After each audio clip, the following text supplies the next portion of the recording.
Hola hermanos, hermanas, vamos a ver en la historia del cristianismo desde la resurrección hasta la vida y ministerio de Pablo. Vamos a ver muchos aspectos que no analizamos en la capilla por cuestiones de que no es importante. O sea, lo que quiero decir es, en la iglesia la única finalidad es siempre acercarnos a Cristo, vivir de acuerdo con nuestros convenios, para que podamos ir al templo seguidamente para fortalecer y renovar esos convenios para algún día morar en los cielos. Ahora, el tema que vamos a tratar hoy es el contexto de parte de nuestra fe, que es el Nuevo Testamento, y la historia del cristianismo. Así, claro, todo tiene que ver con la fe, pero no lo vamos a ver con esa perspectiva de escuela dominical, ni de seminario e instituto. Vamos a profundizarnos más en estos temas. Así que aquí en esta pintura pueden ver a Pablo ahí predicando, y así conocemos a Pablo, el gran predicador misionero, el enviado.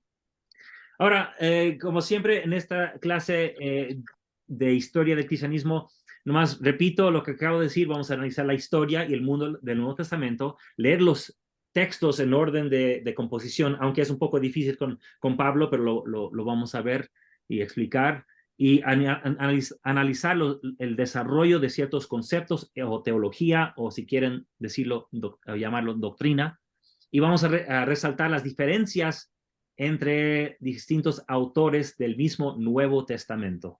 Creo que al hacerlo de esa manera, que lo cual nunca hacemos, o muy pocas veces, yo diría que nunca, en ambiente de la iglesia, de clase de la iglesia, pero al hacerlo nos permite ver distintos pensamientos que incluso vemos en el propio barrio de uno, ¿verdad? Vamos a la capilla y vemos que el hermano piensa de una manera, otro de otra manera, que un obispo hace las cosas de una manera, el siguiente obispo hace las cosas de otra manera. O sea que siempre hay diferencias y no tiene nada de malo, ¿verdad? Pero nos permite ayudar, o digo, entender el progreso y desarrollo de quienes somos como seres humanos, como hijos de Dios, y respetando siempre nuestras distintas formas de pensar.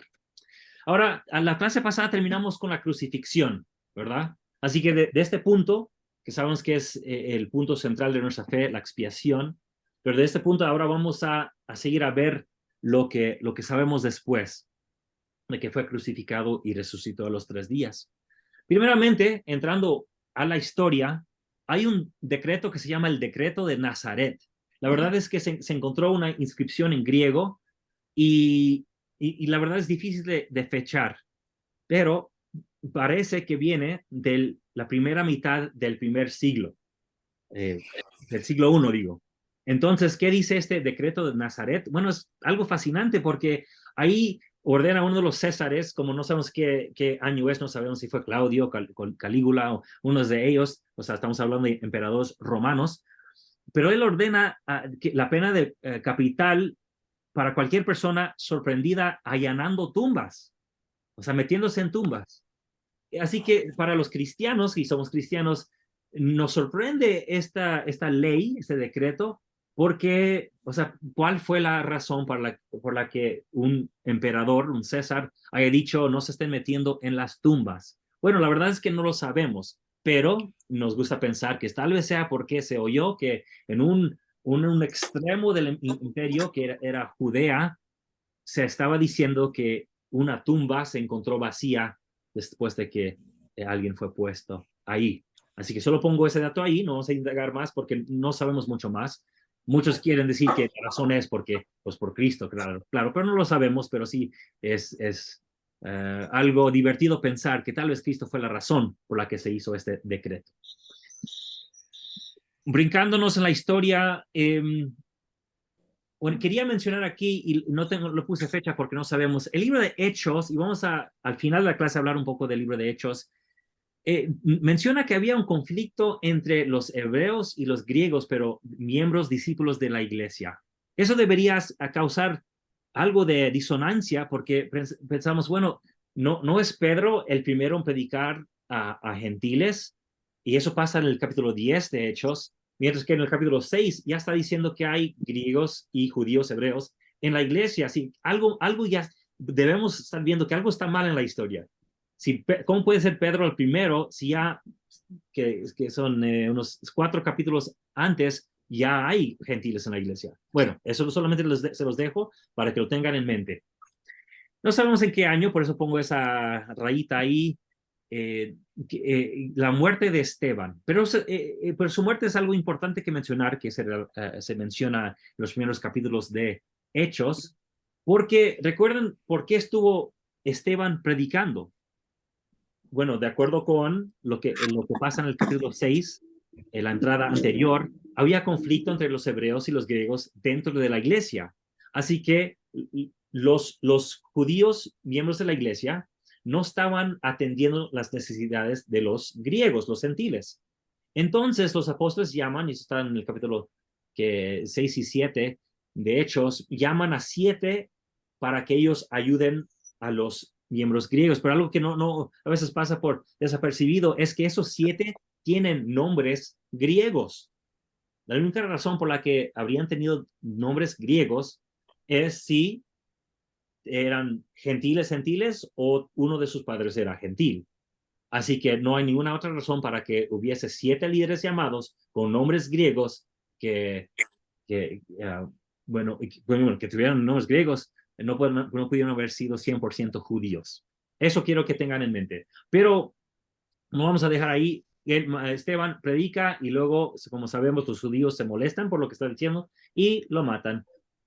Luego, alrededor de esa fecha, vemos la conversión de Pablo. Pero fíjense aquí que yo no puse un pasaje o referencia al libro de Hechos, porque hay un conflicto con el libro de Hechos y el relato que Pablo mismo nos da de su propia vida. Así que yo sé que el libro de Hechos dice que ahí estaba Pablo cuando muere Esteban, que estaba juntando no sé qué, no me acuerdo. Pero vamos a dejar eso de ese dato a un lado porque no nos concierne en este momento. Sabemos que Pablo se convierte más o menos en los 30. ¿Cómo sacamos esa fecha? Bueno, dice que en el libro de Gálatas que 17 años antes del Consejo de Jerusalén, y se cree que ese consejo tuvo lugar más o menos en el año 49, o sea, entre el 48 y el 50. Así que 49 menos 17, bueno, ahí sacamos una fecha para más o menos la conversión de Pablo. Pero todo es más o menos porque no sabemos.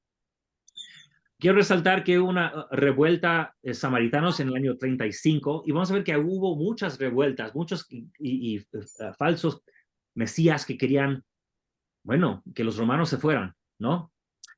Brincándonos un poco o saltándonos al siguiente, vamos a ver que según los datos del libro de Hechos, entre más o menos el año 36 y 37, Pablo viaja a Jerusalén y es donde conoce a Pedro y Jacobo. Recuerden que Jacobo es el mismo hermano de Jesucristo. No estamos hablando de... Recuerden, Jacobo es Santiago, Santiago, Jacobo. Es el mismo nombre a través de la lingüística y la etimología de las palabras. Jacobo se convirtió a San Jacobo y a través de los años en España se convirtió a Santiago. Así que Santiago es Jacobo, Jacobo es Santiago. Bueno, ok. Entonces, este Jacobo es el hermano del Señor Jesucristo y dice Pablo que lo conocen a los dos, Pedro y Jacobo, bueno, unos años después de su conversión. Bueno, entre los años 37 y 41, Cayo Calígula empieza a gobernar. O sea que el anterior fallece y Calígula, en cuanto empieza a gobernar, él se autodeclara un dios. ¿Por qué lo estoy mencionando? Como habíamos visto en la clase pasada, y ojalá la hayan visto o véanla después, después de la muerte de Julio César y de Augusto, se les declaraba Dios. Y esa era algo común. Un emperador moría y ya muerto se podía convertir en Dios. Pero por primera vez Calígula dice, no, yo soy Dios en la carne, o sea, yo soy un Dios y soy mortal a la vez. Así que por primera vez en la historia, en el Imperio Romano, en el gobierno, vemos que un ser se está declarando tanto humano como Dios.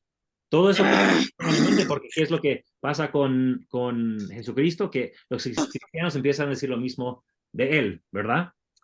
Y también sacan unas monedas durante su imperio donde sale a Augusto como Augusto divino. Ahí tengo unas fotos de las monedas que salen diciendo que Augusto, un emperador anterior, como Dios.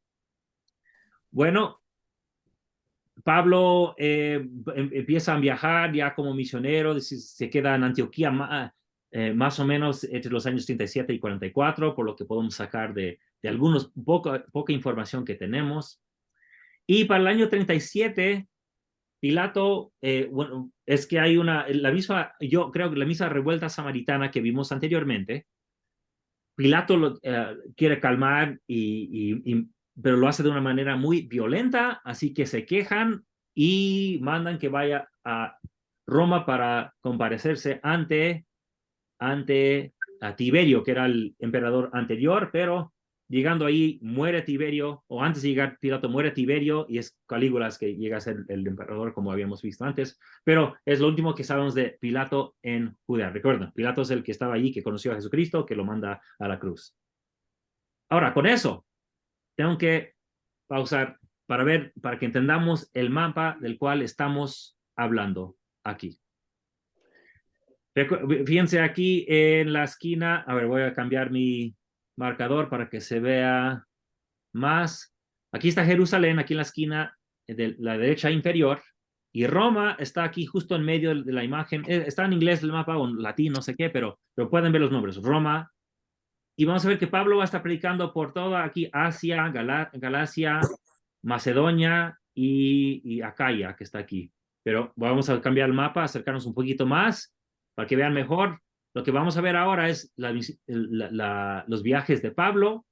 Bueno, muy poco, pero van a ver cómo vamos a analizar ese texto. Pero antes de hacer eso, es importante que analicemos un texto que vemos ya incrustado en los evangelios. Se encuentra tanto en Marcos como en Juan. Ahora, en este relato que en círculos ambiente académico se ha llamado el relato premarcano, o sea que antes de escribir Marcos existe esta fuente. En esta fuente, ¿cómo es que la hemos reconstruido? Bueno, lo interesante es que en Marcos mismo tenemos pasajes que dicen una cosa y luego en otra parte que dicen otra cosa. O sea, que mismo Marcos se está contradiciendo. Hay vocabulario muy distinto en ciertas partes de Marcos que no están en otras partes de Marcos. Y lo interesante es si juntamos lo que es diferente a Marcos, relata la historia de la pasión de una manera muy similar al Evangelio de Juan. O sea, no usan las mismas palabras, pero hay cosas exactas que están ahí en la historia que no están en todo lo demás que agregó Marcos, que luego aparece en Mateo y Juan. Por ejemplo, en estas dos fuentes, el premarcano y en Juan, y aquí tenemos los versículos, habla de la traición de Judas, de la huida de los discípulos y la negación de Pedro, de cuando es prendido Jesús, de cómo se comparece ante el sumo sacerdote, las negaciones de Pedro, cuando Jesús se comparece ante Pilato, su crucifixión en el Gólgota, también la petición del cuerpo de Jesús y el hallazgo de una tumba vacía. Y ahora, al decir eso, yo sé que muchos están pensando, pero hermano, eso es el Evangelio, o sea, ¿qué me estás diciendo que es diferente? Bueno, ahora vamos a ver. Porque, como dije antes, este relato premarcano tiene diferencias. O sea, es diferente a lo que Marcos agrega. Por el uso de vocabulario, el estilo, tiene otros temas propios que son diferentes a los temas del Evangelio de Marcos. Y hay tensiones que existen en el texto y hay muchas conexiones con el relato juánico, o sea, el de Juan, como ya dije antes. Pero fíjense, ¿qué es lo que falta de todo lo que puse aquí? ¿Qué es lo que falta tanto de este relato premarcano como también del Evangelio de Juan? Es la última noche, no está relacionado con la Pascua. En esas partes de Marcos no se conecta con la Pascua. En otras partes de Marcos sí.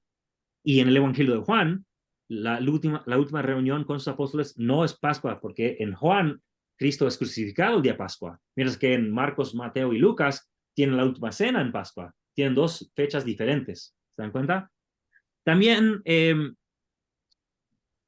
no menciona este relato premarcano la oración en Getsemaní. Si se acuerdan, al leer el Evangelio de Juan, nunca oran Getsemaní, ¿verdad? Bueno, tampoco en ese relato premarcano que se encuentra en Marcos. Claro, en Marcos sí lo leen, oran Getsemaní, pero en ese relato que hemos podido construir dentro del contexto de Marcos. Jesús es condenado por declarar específicamente que dice que va a levantar el templo después de ser destruido. En el relato premarcano y también Juan, esa es la razón por la que es condenado. Y las mujeres encuentran una tumba vacía y así termina. Bueno, esto que puse que no hay resurrección, debería cambiarlo a no hay apariciones de la resurrección. Así que mejor lo digo, no hay aparición de la resurrección. ¿Qué quiero decir con eso? En el libro de Marcos, y yo sé que están pensando, bueno, pues yo he leído el libro de Marcos muchas veces y al final aparece Cristo. Sí, pero a través de un análisis del texto, y no voy a meterme mucho en esto, el Evangelio de Marcos termina en el versículo 8 del capítulo 16. Lo demás, que va del 9 hasta que es el versículo 21, algo así, eso ha sido agregado. Y podemos ver que ha sido tomado, son partes tomadas de Marcos, de Lucas, de Juan, de Mateo, del libro de Hechos, de hecho, y lo mezclan y lo ponen al final de Marcos para que ahora, al final de Marcos, aparece Cristo. Pero el libro terminaba anteriormente, y esto analizaremos después. En una clase sobre Marcos lo vamos a analizar. Pero en la versión original, solo llegan las mujeres, encuentran la tumba vacía y ahí termina el libro. También pasa lo mismo en el libro de Juan. Llegan las mujeres y encuentran una tumba vacía y los ángeles dicen, vayan a decirle a los apóstoles. Pero en el libro de Juan, ahí no termina. Van las mujeres y Pedro y el amado regresan, María Magdalena regresa y luego encuentra a Jesús, ¿verdad? Pero en el primer relato, los dos, el relato premarcano y Juan, llegan ahí y encuentran una tumba vacía y ahí termina esa historia pequeña. Y luego se agrega lo demás. Ok, ¿por qué estoy diciendo eso? Es porque podemos fechar, le podemos poner fecha a este relato premarcano. ¿Cómo? ¿Cómo podemos hacer eso? Si sacamos esos versículos que identificamos como el relato premarcano, a diferencia de los otros versículos en Marcos, vemos que solamente se le llama sumo sacerdote, sin nombre, al sumo sacerdote. Entonces, ¿qué es lo que pasa? La familia de Caifás y de Anás gobernó desde el año 6 hasta el año 66. Así que se cree que cuando se escribió este relato, no se podía mencionar el nombre del sumo sacerdote por no querer que los persiguieran y los cazaran, los buscaran y los mataran, ¿verdad? Entonces solamente dicen sumo sacerdote, así que tuvo que haber sido escrito antes del año 66 porque seguía en gobierno esa familia. También podemos ver que en esos versículos se le llama Pilato sin miedo. Bueno, fácilmente pudieron haber dicho el gobernador o algo, pero dice Pilato. Y sabemos, como vimos antes, que Pilato salió en el año 37. Así que se cree que este relato tuvo que haberse escrito entre el año 37, cuando ya se había ido Pilato, ya se podía mencionar su nombre, y antes del 66, cuando ya se fue la familia de Anás y Caifás, cuando todavía no se podía mencionar el nombre del sumo sacerdote. Así que ese relato premarcano le podemos poner fecha de entre el año 36 y el año 66 de la era común. ¿Ok? ¿Por qué es importante eso? Porque ahora podemos ver un texto, una fuente muy antigua que hasta predata el Nuevo Testamento. Pero con eso también necesito mencionar cómo es posible que haya un relato de la pasión donde Cristo no resucita ni aparece, donde no hay la Santa Cena, donde no hay relación entre eso y la Pascua. O sea, ¿cómo puede ser? ¿No parece un evangelio sin sustento? Bueno, sabemos que había una fuente, otra fuente de creencias. Sabemos que hay la que todos tenemos, de que Cristo murió por nuestros pecados, pero había otra fuente. Los hermanos de Jesús sabemos que no lo aceptaron en su vida, ¿verdad? Y eso lo podemos ver en Marcos y en Juan. Ellos no aceptaron a Jesucristo. Los hermanos de Jesús, que son José, Simón, Jacobo y no me acuerdo el nombre del cuarto. Pero ellos no aceptaron a Jesús durante su vida. Y el libro un libro antiguo que se llama Historia Eclesiástica, que no se escribió hasta los años 300, pero usa fuentes de los primeros siglos, dice que Jacobo, o sea, el hermano de Jesús, llegó a ser el primer obispo de Jerusalén. Y de hecho, vemos eso en el libro de Hechos. Entonces, sabemos que Jacobo fue un líder Y también sabemos que a través del libro de Gálatas, vemos que Jacobo formaba parte de, parece algo que era los que eran de la circuncisión, que, o sea, que seguían creyendo que era parte importante seguir la ley de Moisés. Vamos a ver lo que dice Gálatas. Dice, Pablo escribiendo a los de Gálatas, dice, porque antes de que viniese algunos de parte de Jacobo, o sea, que llegaron, está hablando de la ciudad de Antioquía, y está diciendo que unos de Jacobo, que están en Jerusalén, que unos enviados por él, llegan ahí, dice, y Pedro comía con los gentiles, o sea que Pedro ahí convivía con todo el mundo. Pero después que vieron, se retraía y se apartaba, o sea que Pablo una vez que los vio, se alejó de los gentiles, pues tenía miedo a los que eran de la circuncisión. Así que hay un debate, ¿los de la circuncisión son los mismos que eran de parte de Jacobo? Parece que sí. Entonces parece que Jacobo pertenecía a un grupo que decía que seguían, era necesario seguir las leyes de Moisés, la circuncisión y todo eso. Pero ojo, era ya líder en Jerusalén, pero tenía otro concepto del mensaje de Jesús. No solo eso, pero si analizamos la epístola atribuida a Jacobo, ahora hoy día nadie cree, yo sé que el manual dice que fue escrito por Jacobo, hermano de Jesús, pero hoy día en los ámbitos, en el campo académico, nadie cree que en verdad fue escrito por Jacobo. Igual, se le atribuye porque sigue una tradición, la tradición de Jacobo, y si leen cuidadosamente la carta que lleva el nombre de Jacobo de Santiago, no se le atribuye salvación ni perdón de pecados a Jesús. Léanlo bien. Ahí Jesús no te salva, no te perdona los pecados. O sea, porque ese libro sigue una tradición distinta a la otra. Así que digo todo esto para que sepan que ese relato premarcano parece seguir esa tradición también. Ok, he dicho suficiente. Es un tema algo complicado, pero ya lo conocen ustedes.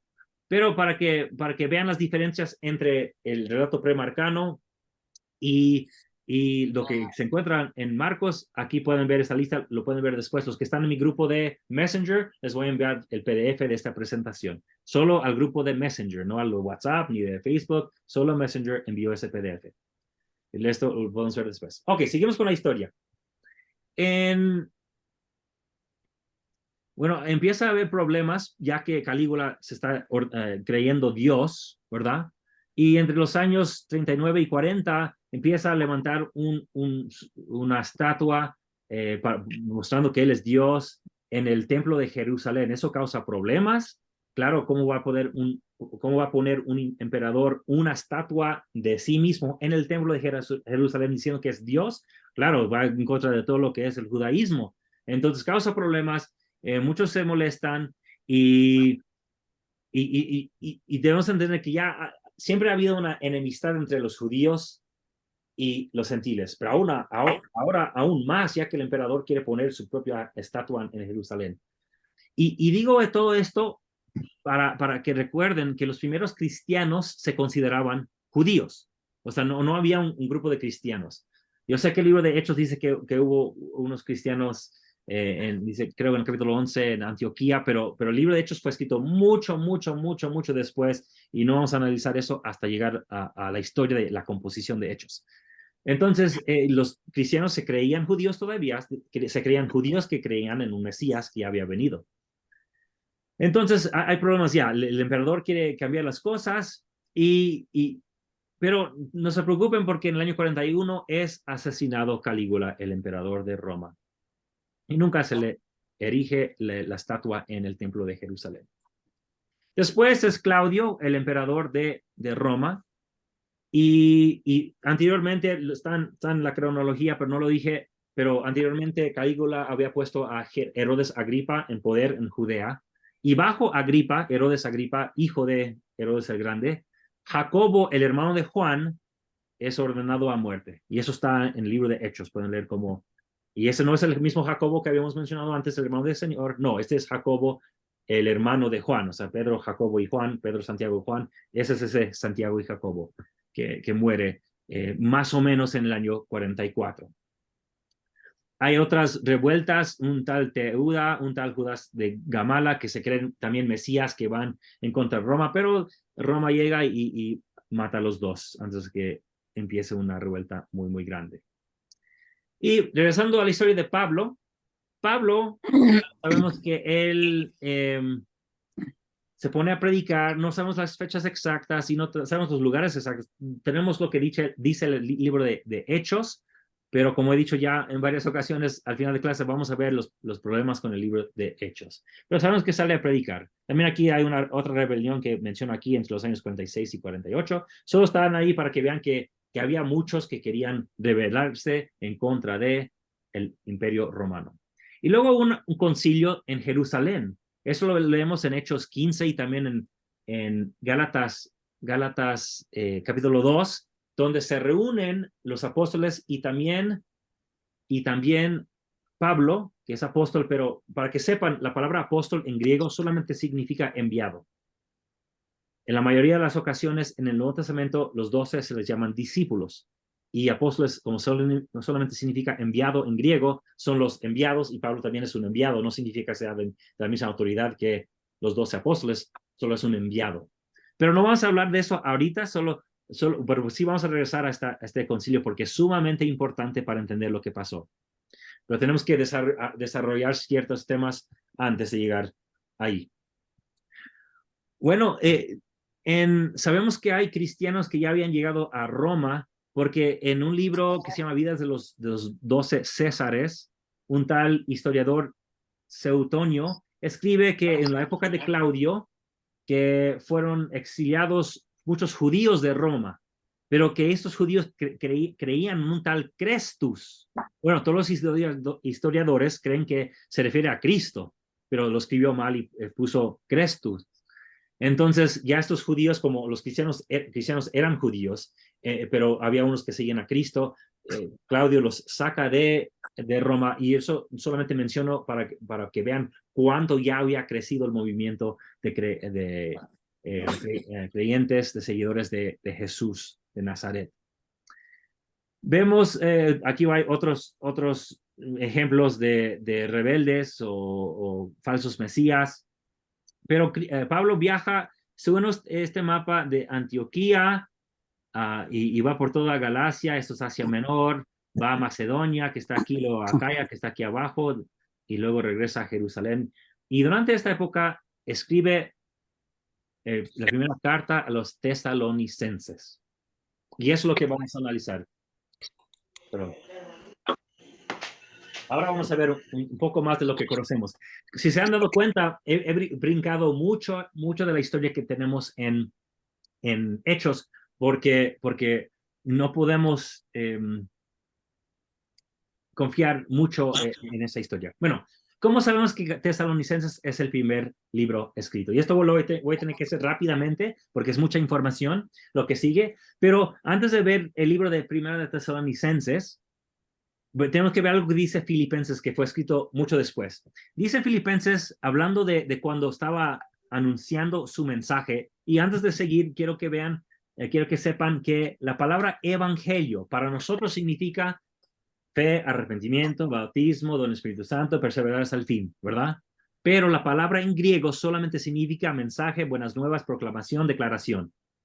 Entonces, para entender lo que está diciendo Pablo, y estoy usando una traducción diferente, la de Antonio Piñero, estoy usando la traducción de él, y donde dice evangelio, y él puso evangelio también, yo lo estoy quitando y voy a poner proclamación, y solo así podemos entender mejor lo que está diciendo Pablo.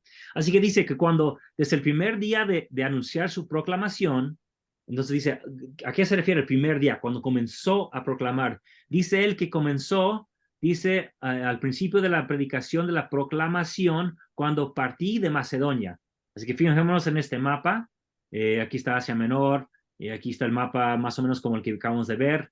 Macedonia está aquí arriba, donde está Filipos, pero esto está en inglés, pero no pude encontrar un buen mapa en español. Ahí está Filipos, aquí en inglés, y Tesalónica, también escrito en inglés. Pero les está diciendo a los de Filipos que cuando primero llegó y cuando salió de Macedonia, ¿dónde está Macedonia? Está aquí arriba. Ok. Dice que eso fue cuando comenzó a predicar. Aquí mismo lo dice. Dice, ninguna iglesia participó conmigo en razón de dar y recibir, sino solo vosotros. Porque aún en Tesalónica me enviasteis una y otra vez para mis necesidades. Así que cuando comenzó el primer día de su predicación, dice, iba entre Filipos y Tesalónica. Así que sabemos que llegó a Tesalónica primero, bueno, igual Filipos. Si ahora brincamos al libro de Tesalonicenses, dice aquí en el capítulo 2, aún habiendo padecido antes y sido afrentados en Filipos, entonces a Filipos, pues son vecinos con Tesalónica, como sabéis, tuvimos valentía en nuestro Dios para anunciaros la proclamación de Dios en medio de gran oposición. ¿Qué está diciendo? Fue afrentado en Filipos y solo así pudo llegar a Tesalónica para predicarles el evangelio, repitiendo la misma idea que vimos en Filipenses.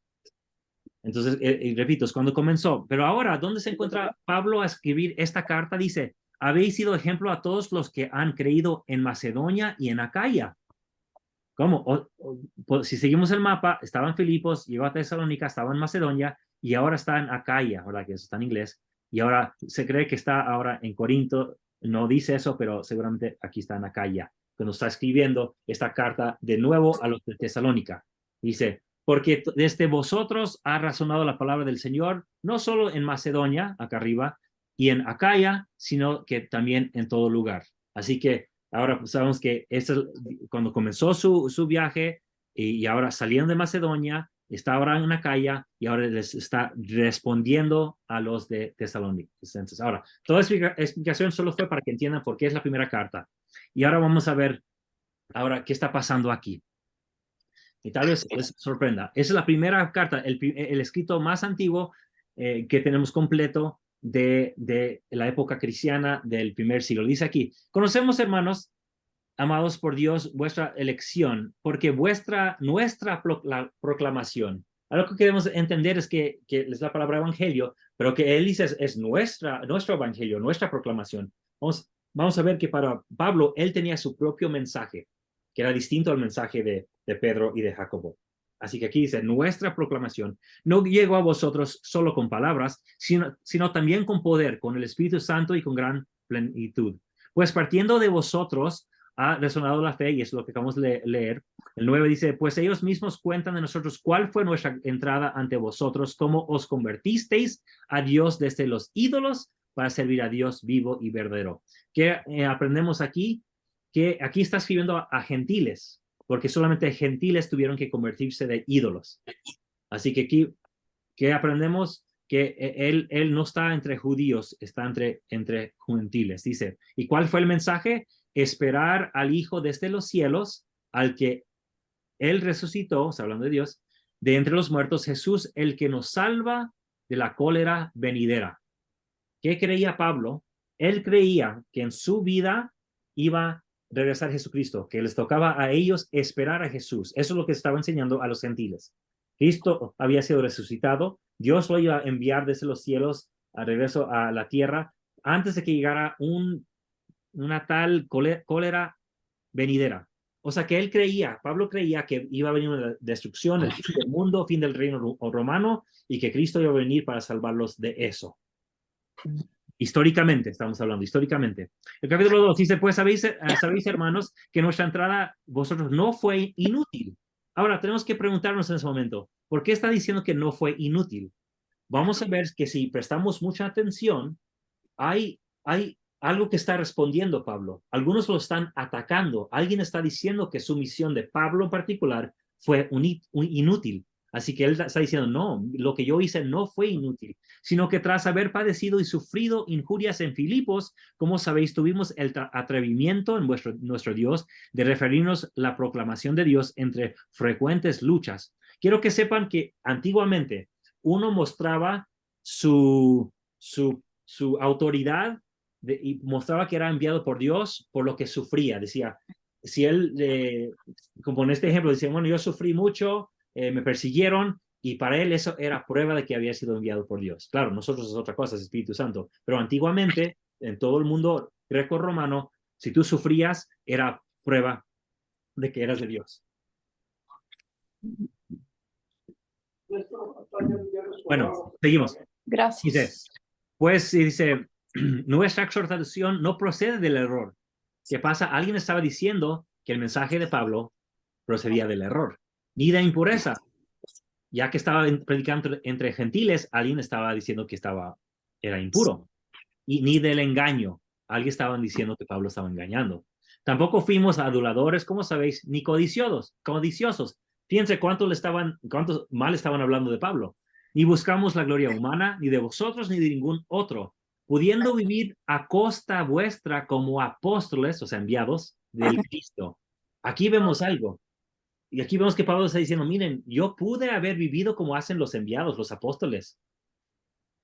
Nos hicimos, por el contrario, sencillos, trabajando noche y día para no ser gravosos. ¿Qué está pasando? Había otros enviados, fueran los apóstoles, 12 apóstoles o solamente enviados, no está claro, pero esos enviados estaban llegando a diferentes ciudades y querían que los santos los mantuvieran, perdón. ¿Y qué está diciendo Pablo? Miren, los que me están atacando, ellos llegaron y querían que ustedes los sostuvieran. Cuando yo llegué a ustedes, yo trabajé, yo con mis propias manos trabajé. ¿Se dan cuenta con quién está hablando? Dice, como sabéis, al igual que un padre con sus hijos, exhortándoos, alentándoos, conjurándoos a cada uno de vosotros a que caminaseis a un modo digno de Dios que os llama a su reino y su gloria, ¿verdad? Ahora, el capítulo 3 dice aquí, no pudiendo soportar más, nos pareció bien quedarnos solos en Atenas. Ok, ahora sabemos dónde se está escribiendo, desde Atenas. Y enviamos a Timoteo para confirmaros y exhortaros en pro de vuestra confianza para que nadie os conmueve en esas tribulaciones. Pues cuando nos encontrábamos entre vosotros, os predecíamos que íbamos a sufrir tribulaciones. Pero Timoteo acaba de llegar. Ok, ¿qué es lo que está pasando? Había llegado a Atenas. Regresamos al mapa para entender. Había llegado, pasó por Filipos, por Tesalónica y llega hasta Atenas. Envió a Timoteo a averiguar qué es lo que estaba pasando y ahora regresa a Timoteo a Atenas para relatarle las dudas y preguntas que tiene. Y creo que voy a apagar el micrófono de alguien, no sé de quién está haciendo ruido ahí. Bueno, entonces ahora Timoteo llega con las dudas y preguntas y las quejas de los de Tesalónica. Así que con eso podemos entender un poco más. Y por lo que responde, podemos saber cuáles eran las preguntas que le estaban haciendo Pablo. Porque por frases en griego como por lo demás, o sea, se refiere a algo anterior, en lo que se refiere acá abajo, no sé si pueden ver mi marcador, o sea, que está contestando algo que dijeron ellos. Y entonces, analizándolo bien, la pregunta que seguramente le están diciendo a Pablo es, perdón, voy a apagar el micrófono de alguien, pero para eso necesito cambiar mi marcador. No, acá hay una. Ok, apagué los micrófonos. Parece que la pregunta que tenían era, ¿qué hacemos? O sea, si estamos esperando que regrese el Señor antes de esa cólera venidera, ¿qué hacemos mientras?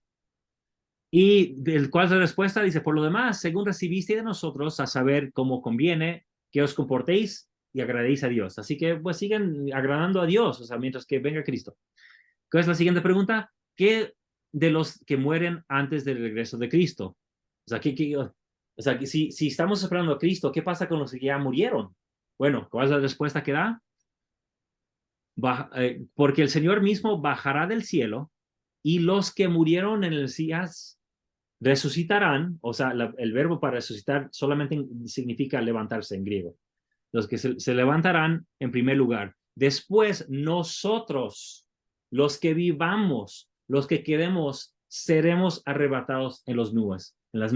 ¿Se dan cuenta que Pablo mismo creía? O sea, él decía a nosotros, él creía que ellos que están vivos, ellos mismos van a ver a Cristo descender del cielo y van a ser, ¿qué dice aquí? Al encuentro del Señor en los aires, así estaremos siempre con el Señor. Fíjense que para la mente de Pablo, él creía que los creyentes iban a ser levantados al cielo, digo al aire, dice aire, no dice cielo, y en el aire iban a permanecer siempre con el Señor Jesús. Es muy distinto a lo que creemos hoy día, pero podemos ver el desarrollo en el pensamiento de Pablo. Y podemos suponer que la pregunta siguiente es, ¿cuándo viene Jesús? Y en lo que se refiere al tiempo y al momento, no sabemos, ¿verdad? Y la misma respuesta que sabemos, no sabemos, va a venir como un ladrón la noche, pero viene, ¿ok?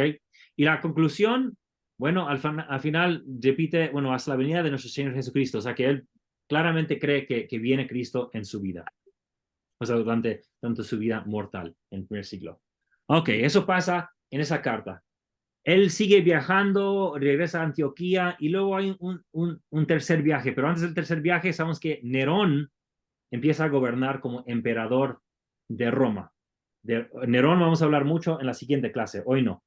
Pero es el tercer viaje donde de nuevo regresa a las mismas ciudades, a algunas diferentes, donde estuvo antes, pero ahí se cree que escribe Gálatas, Filipenses, Filemón y Corintios, o Primera de Corintios.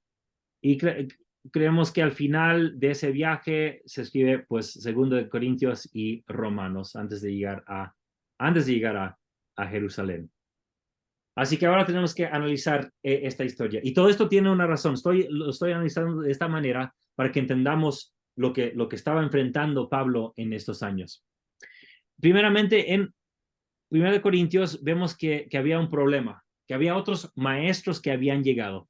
Recuerden que eso es ya otro viaje, o sea, ya han pasado varios años desde el momento de Tesalonicenses. Y los otros maestros que se mencionan específicamente son Cefas, Pedro, o sea, Pedro, Cefas, Pedro, ambos significan piedra, Cefas en arameo, Pedro en griego.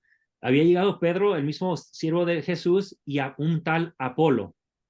Ellos habían llegado y estaban atrayendo a muchos con las enseñanzas de ellos. Entonces, una tal Chloe envía un mensaje desde Corinto a Pablo y le dice y le comenta de todos los problemas que había. ¿Vale? Ahora, ¿qué es lo que está pasando aquí? En el capítulo 3 dice aquí, según la gracia de Dios que me fue dada como sabio arquitecto, yo puse el cimiento. Ya que llegaron otros maestros, él está diciendo, yo puse el cimiento y otro construye encima. ¿Quién es este otro? ¿O quiénes pueden ser? Bueno, los maestros que llegaron después. Así que no se gloríe nadie en los hombres, pues todo es vuestro, ya sea de Pablo, Apolo o de Cefas. Fíjense que hasta los diste por nombre.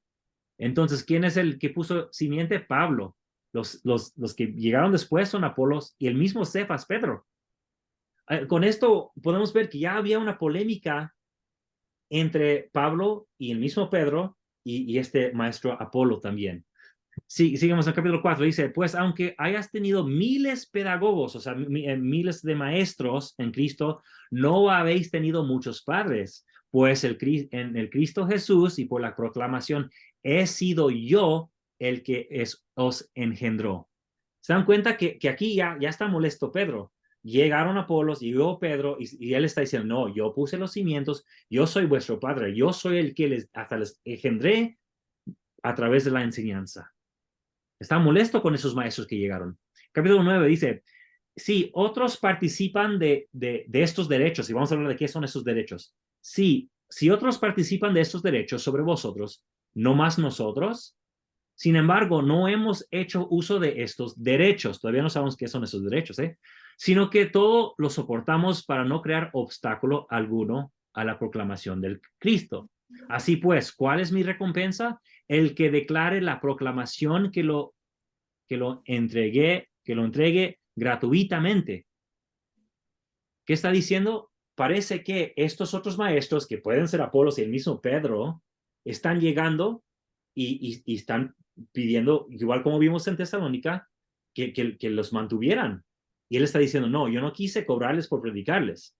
Entonces Pablo está acusando, parece que a Pedro y a Apolos de llegar y de cobrar a los de Corinto, tal como había mencionado en Tesalónica. ¿Se dan cuenta? El capítulo 15 dice, os hago saber, mis hermanos, la proclamación que os proclamé, que recibisteis. Esa es una proclamación. Por el cual os salváis, si lo guardáis en el sentido en el que os proclamé, que el Cristo murió por nuestros pecados, según las Escrituras, que fue sepultado y fue levantado el tercer día, según las Escrituras. Así que hay una proclamación que todos recibieron, que Cristo murió por nuestros pecados y resucitó. Eso resalto porque cuando llegamos a Gálatas, vamos a ver cómo Pablo tiene su propia proclamación, además de esta proclamación. Y para terminar, dice aquí, fíjense que ya vimos la polémica que tuvo con Apolos, y fíjense lo que dice aquí. parece que el pueblo estaba escribiendo, diciendo, bueno, queremos saber de Apolo. ¿Qué pasó con él? Queremos que nos visite. ¿Y qué es lo que les dice Pablo? En el 16:12 dice, en cuanto al hermano Apolo, le pedí insistentemente que vaya donde vosotros con los hermanos, pero no tuvo intención alguna de ir ahora. ¿Se dan cuenta? O sea, que hace que quede mal Apolo. Dicen, sí, yo le dije que los visitara, pero él dijo que no quería ir. O sea, que está hablando mal de Apolo. Y luego termina con una frase, Maranatá, que significa ven Señor, porque Pablo cree que en su propia vida el Señor va a venir desde los cielos. Ahora, vamos a Filipenses.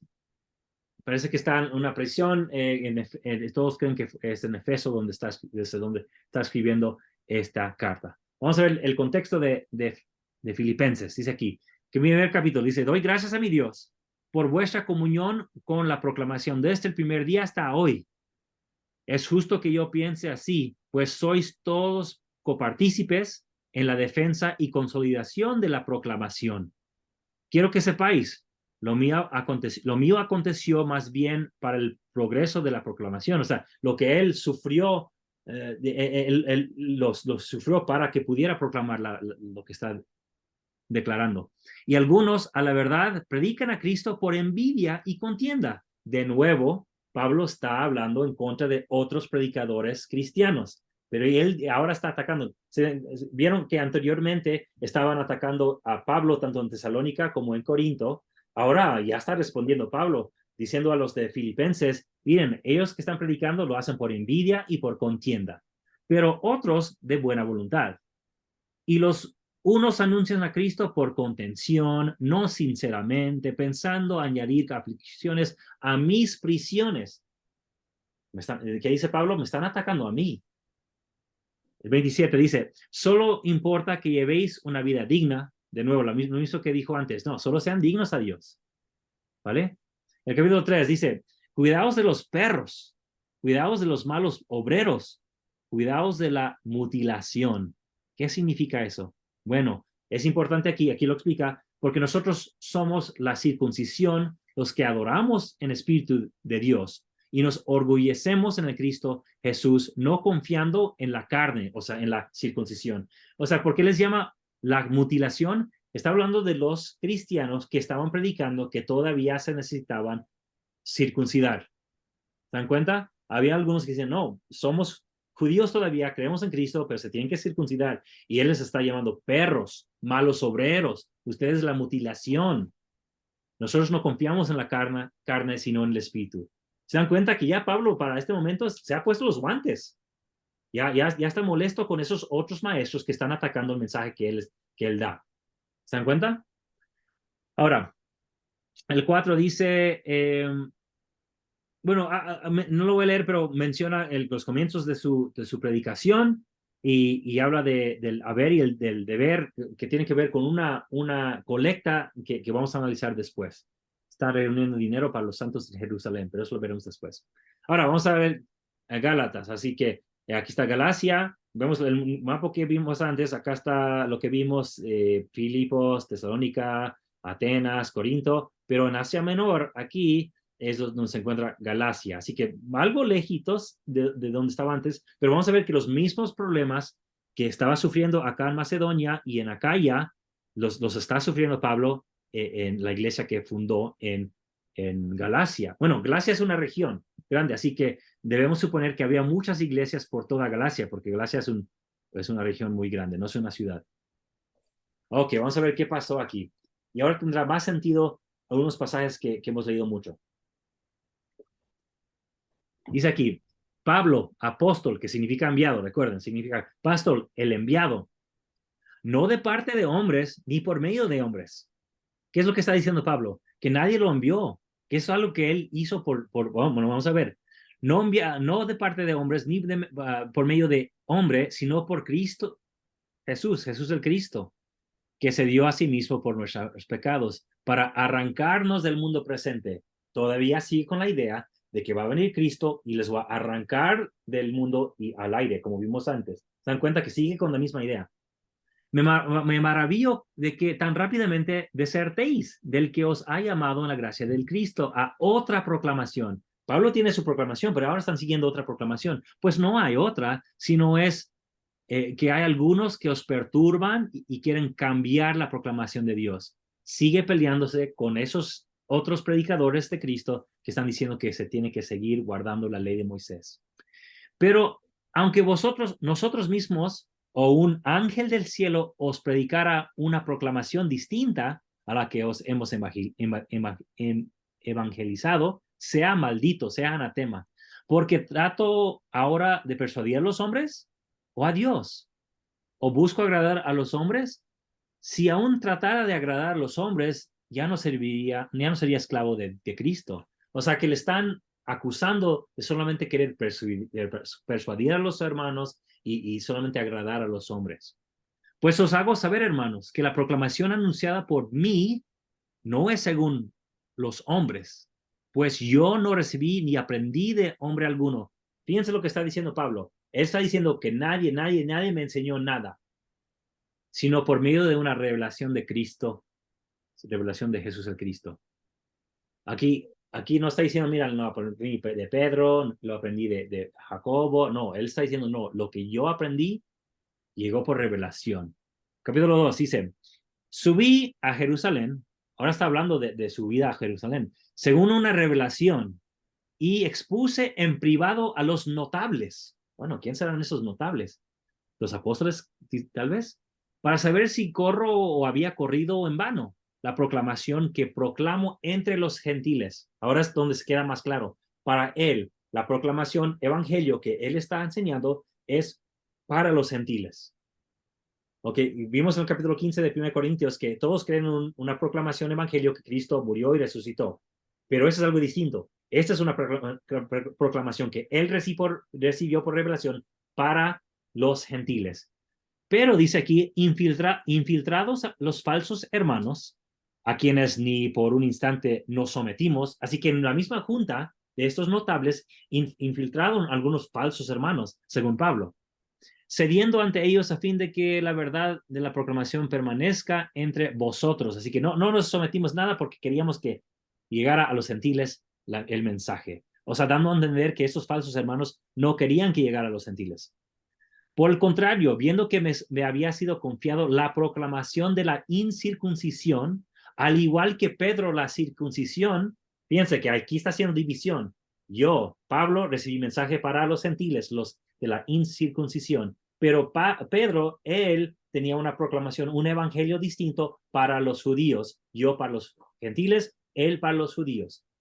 Dice Jacobo, el hermano del Señor, porque ya, como leímos antes, ya murió Jacobo, el hermano de Juan, pero Jacobo, el hermano de Jesús, Cefas, que es Pedro, y Juan, el apóstol, los considerados columnas.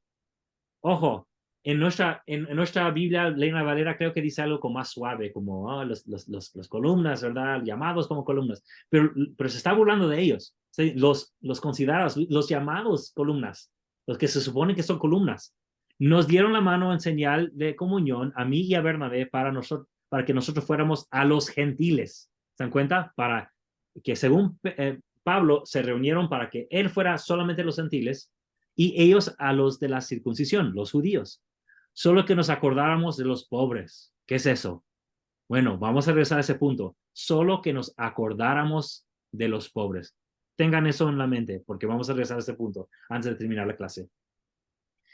Pero cuando vi que no caminaban con rectitud respecto a la verdad de la proclamación, dije a Cefas, a Pedro mismo, o sea que, bueno, pasó es necesario explicarles lo que pasó. Se hablan de Antioquía. Dice que Antioquía estaba Pedro conviviendo con los gentiles y comiendo con ellos, pero llegaron los de Jacobo, que vimos anteriormente, y luego que dicen ellos, bueno, se acercan, Pedro se asusta y se junta solamente con los judíos y se molesta Pablo. Dice aquí, dije a Cefas, a Pedro, delante de todos, si tú siendo judío vives como gentil y no como judío, ¿cómo obligas a los gentiles a judaizar? ¿Cómo les estás obligando a ser judíos? Así que aquí mismo hubo un choque entre Pablo y Pedro, el apóstol de Jesucristo. Y fíjense, como antes había dicho, aun si otro ángel les predicara otro mensaje, no le hagan caso y es maldito. En el capítulo 4 dice, como a un ángel de Dios me recibisteis. ¿Cuál es el ángel que sí deben de recibir? A Pablo, no a los demás, ¿eh? Y recuerden que ángel significa mensajero solamente. Así que si un mensajero del cielo viene, no le hagan caso. Pero yo como mensajero, sí, recíbanme a mí. Pero fíjense cómo lo dice, como a un ángel de Dios, como un mensajero de Dios, me recibisteis como el mismo Cristo Jesús. ¿Cómo ven? Pablo mismo está diciendo, me recibieron como si fuera yo Cristo, como Cristo mismo. Gracias, hermanos míos. ¿Se dan cuenta cómo se expresa Pablo? Ahora, vamos a Romanos. Y Romanos, ¿dónde queda Roma? Acá lejos, aquí en esta mapa. Acá está Judea, Jerusalén y Roma está en el centro del imperio romano. Ahora, vamos a ver esto rápidamente. Dice, Pablo, esclavo de Jesús, del Cristo, llamado, enviado y apartado. ¿Se dan cuenta que fluye mejor? Llamado, apóstol y apartado. Bueno, como es mejor traducirlo como significa enviado. Tiene más sentido decir llamado, enviado y apartado, tal como significan en griego. Bueno, pero quería llegar a los que están en Roma. Parece que no los conoce todavía. No es una iglesia que él fundó, pero dice, yo quiero ir hasta allá porque quiero conocerlos. Dice que no se avergüenza de la proclamación del evangelio, pero reconoce que llegó primero a los judíos y después al griego, o sea, a los gentiles. Y luego en el 2 le dice que esta es mi proclamación, o sea, este es su evangelio, el mensaje que él está predicando, algo específicamente para los judíos. En el 15 dice, eh, sin embargo, os he escrito en parte con audacia, con la intención de reavivar vuestra memoria en virtud de la gracia que Dios me ha dado de ser ministro de Jesús para los gentiles, pero también para que sea aceptable una oblación de los gentiles. Bueno, eso es lo mismo que es lo que vimos anteriormente, donde habló de que era de algo de haber y deber, de algunas cuentas. Se trata el mismo tema, pero no lo vamos a analizar hasta después. Algo que tiene que ver con dinero. Oh, perdón. Y luego al final dice el capítulo 16, aquel que puede consolidaros según mi proclamación, ¿verdad? Es su evangelio. Esto es particular de Pablo. La predicación de Jesús el Cristo según la revelación de un misterio mantenido en secreto durante siglos eternos. ¿Y quién recibe la revelación? Para él, Pablo lo recibió, nadie más. Pero manifestado ahora para todos los gentiles. Ya veo que llevamos una hora aquí y todavía me falta mucho, así que voy a hacerlo un poco más rápido. Aquí podemos ver, y lo pueden analizar después, que había problemas que hasta con otros líderes, que ellos dicen, ellos son hebreos, son israelitas, y él dice, yo también lo soy. Y hasta dice, son ministros de Cristo ellos, y dice, más yo. O sea, Pablo está diciendo que él es más enviado de Cristo, más ministro de Cristo que estos otros, y él les llama superapóstoles, o sea, se está burlando de ellos. Esos superapóstoles, creo que en la Reina Valera les llama grandes apóstoles, pero les está criticando. Sin embargo, no me estimo en nada inferior a esos superapóstoles. Y él está diciendo, yo soy más enviado porque fui encarcelado, azotado. Luego, si repite otra vez que no se cree inferior a esos superapóstoles, y para tal vez entender quiénes son esos superapóstoles, entre comillas, en el 9 dice, no soy yo apóstol también, no he visto yo a Jesús también, no sois vosotros mi obra, sí, para otros no soy enviado, sino soy apóstol, así que hay otros que están diciendo que él no fue enviado. Y dice, esta es mi defensa ante quienes me examinan. Quienes me examinan, dice, perdón, lo que tengo aquí está tapando lo que... Déjame ver esto aquí para leer mejor. Y dice, ¿acaso no tenemos derecho a llevar con nosotros una mujer hermana en la fe como los demás apóstoles, como el hermano del Señor, los hermanos del Señor? ¿Quiénes son los hermanos? Jacobo y los demás. Y a Cefas, Pedro. O sea, ¿con quién está peleando? Y eso es de la primera carta de Corintios, no es para entender un poco más el contexto. Reconozco que aquí está segundo Corintios, aquí no, primero de Corintios. Entonces parece que los trincantes son los hermanos del Señor y el mismo Pedro, Cefas, el apóstol. Aquí quiero que vean que había problemas entre Pedro, los hermanos de Jesús. Bueno, Pedro y los hermanos de Jesús tenían problemas con Pablo y viceversa. Ok, rápidamente. Bueno, eso digo y seguimos demorando, ¿verdad? Bueno, sigue habiendo problemas. Un sumo sacerdote es asesinado, o sea, en Jerusalén vemos que hay problemas. En ese mismo momento llega, bueno, en ese año llega Pablo y es arrestado. Vamos a hablar de eso un poquito después y luego es enviado a Roma. No estamos metiéndonos en los detalles por una razón. Porque es necesario que nosotros vemos si es confiable el libro de Hechos. Y van a decir, bueno, ¿cómo es que si es confiable si es escritura? Bueno, vamos a ver. Dice aquí, Pablo mismo en sus cartas dice que no era conocido cuando llega a Jerusalén. Años después de su conversión, llega a Jerusalén y nadie lo conoce. Según Hechos, él vivía, estudiaba en Jerusalén y era bien conocido porque perseguía a toda la iglesia. ¿A quién le creemos? ¿A Hechos o a Pablo mismo? En Gálatas dice que Pablo, después de su conversión, va a Arabia por 3 años y no va a Jerusalén. Según Hechos, después de convertirse y luego ser bautizado, va días después a Jerusalén para hablar con los apóstoles. ¿A quién le creo? ¿A Pablo? Al libro de Hechos. Pablo dice que fue el primero en recibir una revelación para predicar a los gentiles. Hechos dice que en el capítulo 10 que Pedro recibió la revelación para predicar a los gentiles. ¿A quién le creo? ¿Hechos o a Pablo? Pablo dice que él solamente predicó a los gentiles.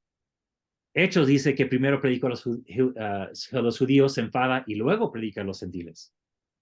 Pablo dice que los paganos son conscientemente rechazan a Dios y son culpables. Eso lo dicen Romanos. En el libro de Hechos, cuando Pablo predica a los de Atenas, él dice que no son culpables porque son ignorantes y no conocen a Dios. Pablo dice que él fue a Jerusalén por una revelación. El libro de Hechos dice que Jacobo y Juan piden que vaya a Jerusalén. ¿A quién le creo? Pablo dice que en el concilio de Jerusalén, que se les asigna que solo él vaya a predicar a los gentiles. Según Hechos, en el concilio de Jerusalén, juntos, o sea, como un concilio, se establecen reglas para los gentiles. Pablo dice que cuando sale de Atenas, está con él Timoteo y otros más. Según Pablo, cuando sale de Atenas, va a solas. Pablo dice que puede vivir como gentil o puede vivir como judío, pero todo lo hace para convertir a quien esté predicando. O sea, que puede vivir de una manera y no es importante seguir la ley, que puede vivir como gentil. En el libro de Hechos, Pablo en ningún momento rompe la ley. Bueno, entonces, ¿es Hechos una verdadera historia de Pablo? Bueno, vamos a ver que lo que quiere hacer el libro de Hechos es darnos una historia embellecida, maquillada, para que decirnos que todo iba bien con la iglesia. Y fue escrito años, décadas después de la muerte de Pablo, el libro de Hechos. Pero como vimos anteriormente, había grandes problemas entre Pablo y Pedro y Jacobo. Pero según Hechos, todo el mundo eran amigos. Pero algo sí dice que es correcto. Pablo dice que Jacobo se apegaba a la ley de Moisés. Y según Hechos, también vemos a un Jacobo que se apega mucho a la ley. Eso sí tiene muy bien y eso lo vamos a usar para entender. Tal como habíamos visto al principio, esa fuente premarcana, el libro de Santiago de Jacobo, que también refleja muchas leyes en lugar de sacrificio y expiación de Jesucristo. Entonces, si analizamos un poquito más, vamos a ver un problema muy grande. Vemos aquí que, regresando a Gálatas, y aquí he puesto el nombre de, un momento, permítanme mover lo que tengo aquí que me está estorbando y no me está permitiendo moverlo. Bueno, parece que no puedo. Ya. Ok. Le he puesto el nombre de la ofrenda de los gentiles. Dice aquí, según Gálatas, dice que Jacobo, el varón del Señor, Cefas, Pedro y Juan, el apóstol, que son, entre comillas, considerados columnas, o sea, se está burlando de ellos, nos dieron la mano y señal de comunión, ¿verdad? Para que nosotros fuéramos a los gentiles, pero dice, pero que solo que nos acordáramos de los pobres. O sea, piénsalo, se reúnen en Jerusalén y dicen, ok, Pablo, quédate con los gentiles, Pedro va a ir con los judíos, pero aquí tenemos muchos pobres, así que mándanos dinero. Así, ahora, y eso lo menciona en Gálatas, ahora sí vemos en 1 Corintios, vemos que menciona todo esto. Sobre la colecta, la que es para los santos, como mandé a las iglesias de Galacia, recuerden que Corinto está en Acaya, eh, Galacia está en otra parte, vimos ese mapa, pero está juntando dinero de muchos lugares. Cada primer día del mes junta el dinero para las colectas, dice, y cuando esté presente enviaré a los que hayáis considerado dignos, acompañados de cartas, para que lleven a Jerusalén vuestra gracia. Se dan cuenta que está juntando este dinero para los pobres de Jerusalén, tal como había dicho en Gálatas. En 1 Corintios también tiene todo un discurso o mensaje en el capítulo 8 diciendo necesitamos este don de dinero para que vuestra abundancia sirva para la necesidad de aquellos, los de Jerusalén. Está juntando dinero y lo vemos en muchos lugares. En la carta de los romanos dice, para que sea aceptada la oblación de los gentiles, o sea, ese dinero, santificada por el Espíritu Santo, perdón, otra vez me está estorbando sus lindas caritas.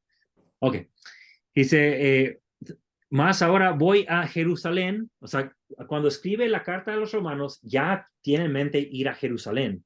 Más ahora voy a Jerusalén en servicio de los santos, pues les pareció bien en Macedonia y Acaya, y a ustedes ya saben dónde queda eso en el mapa, hacer una colecta para los pobres de entre los santos en Jerusalén.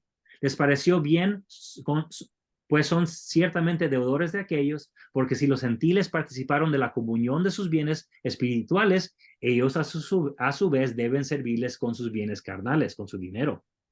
Pues os exhorto, hermanos, por nuestro Señor Jesús, el Mesías, por el amor del Espíritu Santo, que luchéis, fíjense lo que les está pidiendo.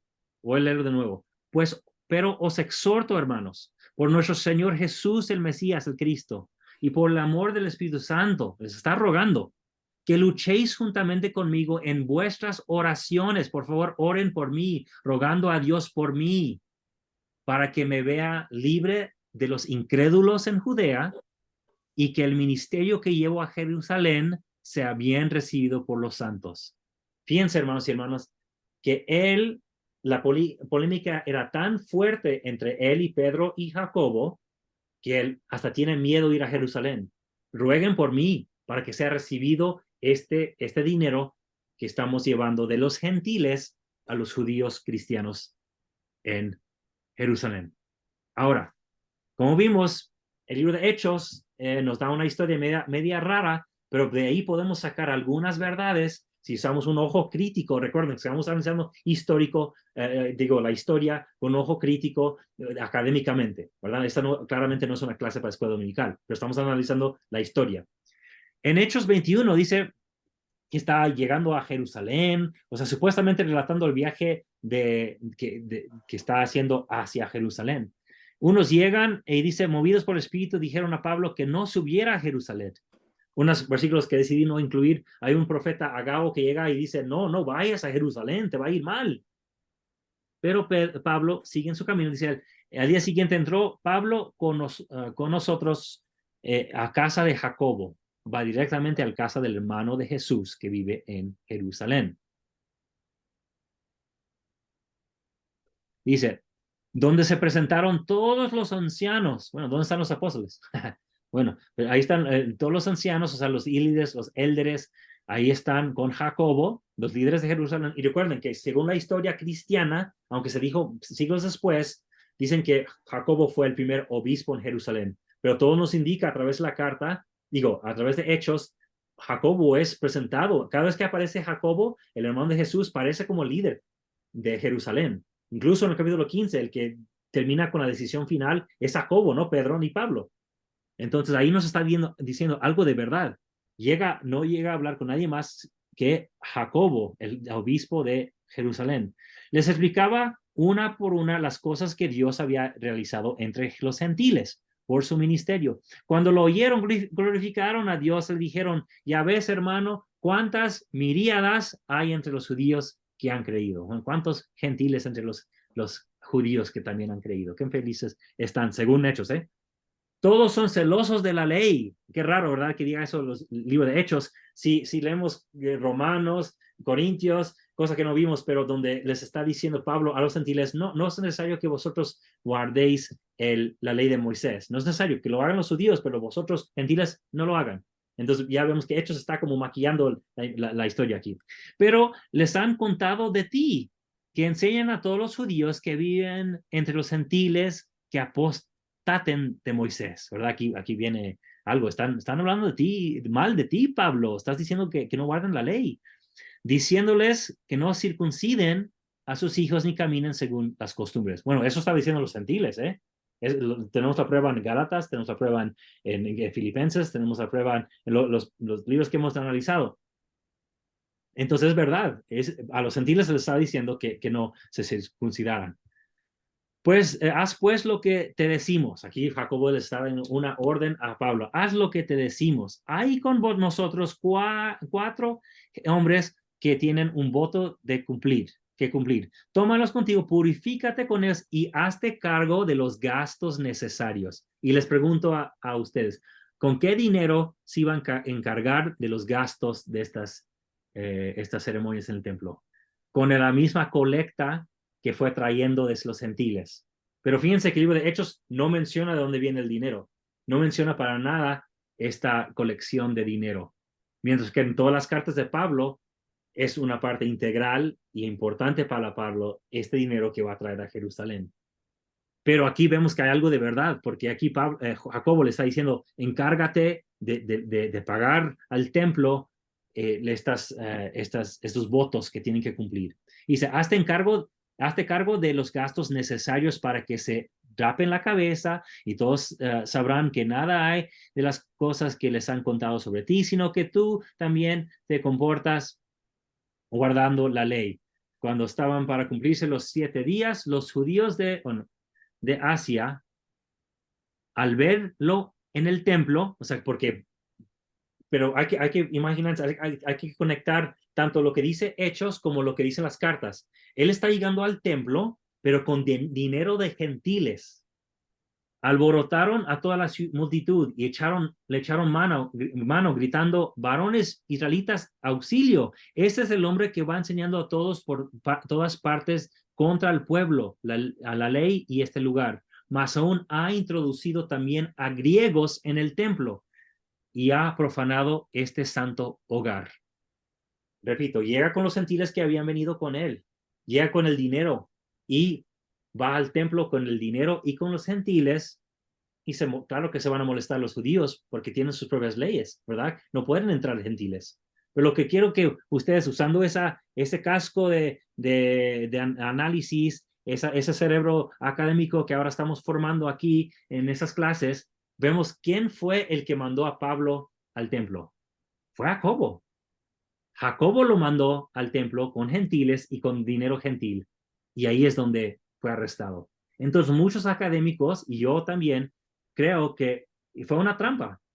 Jacobo, al ver que Pablo estaba haciendo escándalo entre los gentiles, diciendo que no tenían que circuncidarse, él mandó a sacrificarse, yendo al templo con gentiles y dinero impuro, y claro que lo iban a arrestar, y sabemos que poco a poco, después de eso, pues arrestan a Pablo y antes del final de la vida de Pablo, en el año más o menos 62, Jacobo, el hermano de Jesús, lo matan, el sumo sacerdote y otros lo matan, y eso está en la historia de la iglesia, no está relatado en Hechos. Así que muere él, el mismo que mandó a Pablo al templo, muere, y luego llega hasta Roma según el libro de Hechos, y también muere Pablo en los años 60.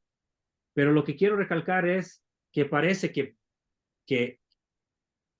fue Jacobo el que hizo esa trampa, tendió esa trampa para Pablo para que él fuera arrestado. Ahora, Les pregunto, ¿por qué no saben nada de esto, de lo que les acabo de mostrar en las cartas de Pablo? Bueno, porque tenemos el libro de Hechos. El libro de Hechos nos pinta todo muy bonito. No solamente eso, sino que el movimiento eh, de Jacobo no tuvo cartas. La de Santiago, de Jacobo Santiago, esa epístola que tenemos en nuestro Nuevo Testamento, fue escrito mucho después y se le atribuyó a Santiago Jacobo. Pero no tenían escritos, pero teníamos muchas cartas de Pablo. Así que poco a poco lo que se fue recordando fue el mensaje de Pablo. Y gracias a Dios, porque yo soy, bueno, de cierta manera somos gentiles, somos de la casa de Israel, pero también no somos judíos como ellos. Pero muere Pablo y ahí termina esta historia. Aquí puse en letra muy pequeña las versiones que tenemos sobre la muerte de Jacobo. Esta de arriba es de Josefo, un historiador del primer siglo. Y esta larga es uno de 400, 300 años después. La historia de Eusebio, historia eclesiástica, ya es muy elaborada. O sea que seguramente ha sido inventada. Pero los lo dejo para que lo estudien en su propio tiempo. Pero ¿qué es lo que hemos aprendido aquí?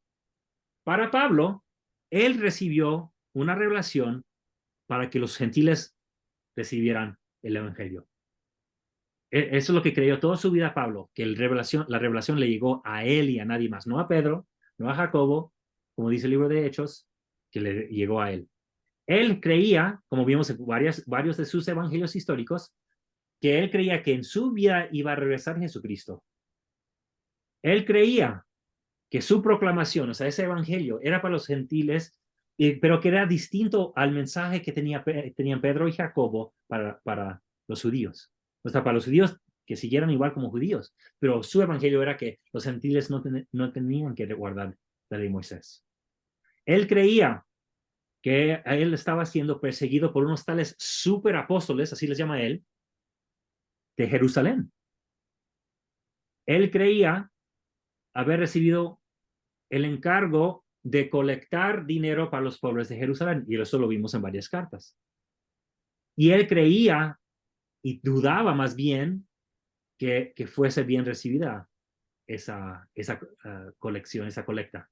Y como vimos, Santiago, bueno, lo manda a usar ese dinero en el templo. Ni siquiera lo aceptó. Bueno, esa parte no expliqué. Fíjense, él llega, según sus propias cartas, él va a llevar este dinero para los santos pobres. Llega a Jacobo a su propia casa y Jacobo dice, no, encárgate mejor de los gastos de los judíos. Y esa es la trampa que estamos viendo. Bueno, entonces, por el contrario, también aprendimos que el libro de Hechos nos da una historia maquillada sobre el ministerio de Pablo. Según Hechos, Pedro y Pablo se llevaban bien, pero según las cartas, no. Y Hechos fue escrito 40, 50, 60 años después. También quiero que vean, aunque no tocamos este tema, hay muchas otras cartas que no vimos que llevan el nombre Pablo. Pero si ustedes leen Segunda Tesalonicenses, Efesios, Colosenses, Primera, Segunda Timoteo, Tito, esos libros no mencionan nada de lo anterior. Están escritos con un lenguaje muy distinto, un estilo muy distinto, tiene creencias distintas. Los vamos a analizar en esta historia del cristianismo, vamos a llegar a esos libros. Por lo tanto, hay muchos, y yo también, o sea, yo, Noé Correa, y muchos académicos no creemos que esos libros sean históricamente de Pablo. Segunda Tesalonicenses, Efesios, Colosenses, Primera y Segunda de Timoteo y Tito. ¿Por qué? Porque en ninguna parte de esas cartas ahí mencionadas abajo menciona todo lo que hemos leído. O sea, no son de Pablo. Lo que parecen ser más bien son sermones largos y ponen una introducción en el frente con el nombre de Pablo y luego una despedida al final y lo presenta como una carta. Pero todo en medio, como vimos en las cartas de Pablo, no tiene nada de qué está pasando con Pablo, con quién está peleando, nada. Entonces, yo y muchos no creemos que esas cartas fueron escritas por Pablo y eso analizaremos después. Bueno, con eso terminamos la clase. Lo hizo muy, muy rápido. Yo sé que fue mucha información. No sé si tienen alguna pregunta y podemos abrir a preguntas ahora mismo, hermanos. Si tienen algo que quieran comentar o preguntar sobre lo que vimos. Y como dije antes, lo vimos de una manera muy distinta, de una manera que no vemos en las clases de ni seminario, ni instituto, ni escuela dominical, ¿verdad? Lo vimos de una manera histórica, los problemas que había enfrentado el mismo Pablo. Hermano Ajax.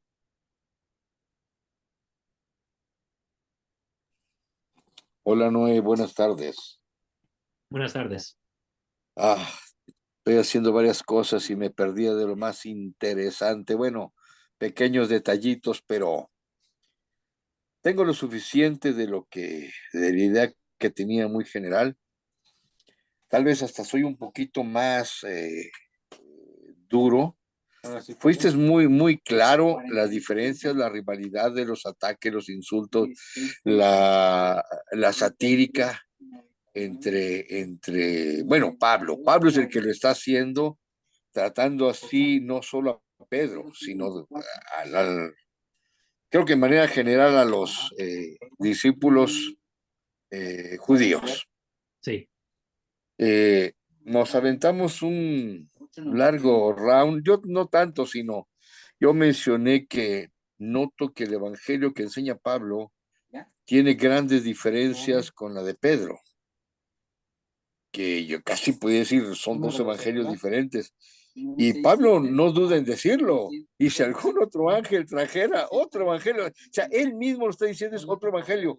Y no está hablando del ángel Moroni, de ninguna manera, ¿no? Está hablando ahí. De Y Pedro, que llegó a entonces, Antioquía. ajá, sí, sí. ¿Está hablando de Pedro Y mismo? okay, entonces yo así lo veo, o sea, cambiaron tantas cosas y tú la clase pasada lo dijiste. Los cristianos se consideraban judíos, pero a partir de Pablo se segrega, se separa, se secciona y ese se llama secta. Cuando algo se secciona es una secta y no es ofensivo, ¿sí? Ajá. Y Pablo tampoco anduvo con Jesús. Y ¿No? Pablo tenía otra cultura y Pablo era más gentil culturalmente, bien preparado, ¿no? Pero sin embargo, en el grupo todos los eruditos defienden que no es cierto, que se iba muy bien, que Pedro lo entendió, que Pablo sí respetó su manto de presidente del coro de los 12, y digo, ok, lo entiendo. Y te comento esto porque sé para quién estás grabando esta situación y me siento un poquito raro. Dices, no es para escuela dominical, pero cuando te pregunto un poquito más abierto, pues terminas contestando con tu testimonio y no es exactamente lo que siento que son tus clases, ¿no? O sea, no estoy en contra de eso de ninguna manera, pero ante todo esto, una pregunta similar a la clase anterior, con todas estas evidencias que fuiste muy claro, cosas que nunca había notado, como decir, las columnas, ¿no? ¡Wow! O sea, qué manera tan irónica, tan irrespetuosa, que está quedando plasmado en una epístola que sabe que puede quedar para siempre. Es una muestra muy clara de esa rivalidad, de esa diferencia, y sí, rivalidad, tal cual, ¿sí? Casi como una competencia, pero cuando remarcas que dice, me recibieron como si fuera Jesús mismo, ¿no? Sí. Como el Salvador. Wow, mira, tú fuiste muy moderado con tus palabras. Entonces, yo te pregunto, no como escuela dominical, ¿sí? ¿Cómo ves este asunto? Para mí, veo una diferencia y algo que nunca conciliaron ellos dos. Es más, terminaron distanciándose y terminando agarrando partido muchas de las personas.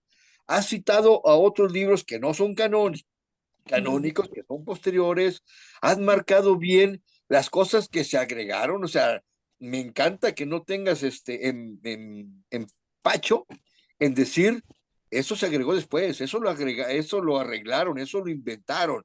Digo, con esa honestidad, ¿cómo lo ves tú? Y te lo digo así muy directo, como historiador, a mí me queda la sensación de que esto nunca se reconcilió, tanto que Pablo lo termina poniendo el nombre de Jesús Cristo, Jesús el Cristo, quitando las palabras judías y poniéndole los nombres y títulos griegos, que es el nombre que usamos finalmente, ¿eh? Sí, cristianos. Sí, Ujú. por favor, Sí, gracias. creo que nosotros como miembros de la iglesia tenemos un ejemplo buenísimo que hemos vivido. Creo que los que llevamos más de 10 años en la iglesia, o tal vez 20 años voy a decir, ya conocemos lo que voy a decir. Cuando yo era niño y joven, incluso cuando fui misionero, los libros que podíamos leer nos daban una historia donde José Smith, él tenía las planchas sobre la mesa y nos tenían pinturas donde él estaba moviendo las hojas. Voy a apagar el micrófono de Juan porque ya se oye mucho ruido. Ok. Donde, y yo aprendí toda la vida que tenía las planchas sobre la mesa y así las leía, de que José Smith nunca tuvo más de una sola esposa, solamente Emma, y unas cuantas cosas más, ¿verdad? Y esa es la historia que yo leí en mi misión, en los libros asignados para mí leer, ¿verdad? Pero eso yo serví de los años 2001 a 2003. Bueno, bueno, en la misión ya había compañeros que hablaban, ¿no? Pero todos sabemos que José Smith usaba una piedra que puso en un seurero. Y yo dije, bueno, yo jamás había escuchado yo eso. Y sí que había una caricatura que se burlaba de José Smith y yo nunca vi esas caricaturas. Bueno, entonces regreso de la misión, me pongo a leer y veo donde en el año 93 el presidente Nelson, era apóstol, dio una charla a los presidentes de misión. Yo me acuerdo, yo era obrero del Templo de San Diego en ese momento. Yo estaba sentado ahí, esperando mi turno para la investidura, estaba leyendo una día una, y ahí encuentro un discurso del presidente Nelson, bueno, era apóstol Elder Nelson, y ahí mismo relata tres ejemplos donde Martin Harris, David Whitmer y Emma dicen que usó una piedra que puso en el sombrero. Y yo, bueno, ¿por qué nadie me había dicho a mí que así había traducido el libro de Mormón? ¿Por qué sigo viendo pinturas de las planchas sobre la mesa y José Smith ahí leyéndolos con unos lentes que se ponen, ¿verdad? Bueno, ¿qué tenemos ahora en Santos? Bueno, aquí tengo el primer tomo, pero sabemos cómo es. Es azul, ¿verdad? El primer tomo de Santos. Aquí lo tengo en algún lugar. ¿Qué dice ahora? ¿Qué dicen las nuevas películas? ¿Y qué dicen? Muestran las nuevas imágenes. Muestran a José Smith con una piedra que pone un sombrero y pone la cabeza y de ahí le aparecían las piedras. Entonces, en nuestra propia vida vimos cómo la historia, recibimos una historia cambiada y luego tuvimos que corregirlo y ahora estamos recibiendo una historia correcta. Cuando toda mi niñez yo aprendí una historia que no era verdadera. Y ahora sabemos que José Smith tuvo más de 30 esposas, se casó con ellas en Abu. La primera fue en Ohio y una tal vez en Far West y luego las demás en Abu. Pero eso nadie me dijo eso, ¿verdad? Pero ahora puedes entrar en hasta Family Search y buscar esposas de José Smith y ahí salen todas.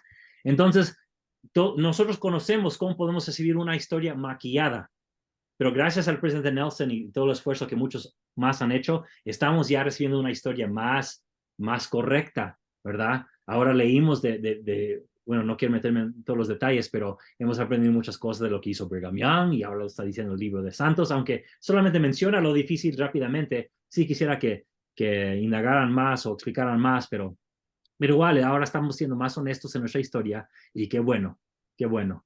Entonces, para responderte, hermano, es parte de la historia que siempre queremos dar una imagen más bonita bueno, hasta en Facebook.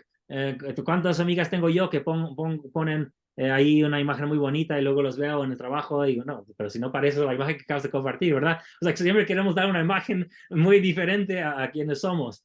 Entonces, incluso en la historia nos presentamos de una manera más bonitos. Pero qué bueno que ahora en la iglesia, poco a poco, estamos dando la historia un poco más verdadera. Sí. Muy bien, te agradezco mucho que des todos esos ejemplos de la realidad que estamos viendo, porque nosotros manejamos tanto la verdad y resulta que la verdad que sabemos es bastante relativa. Y a veces cuando ya no podemos, pues terminamos con el testimonio, ¿no? Yo, Pero bueno, gracias por todas tus aportaciones al respecto. Lo aprecio mucho y sobre todo, aparte de tu preparación, tu honestidad.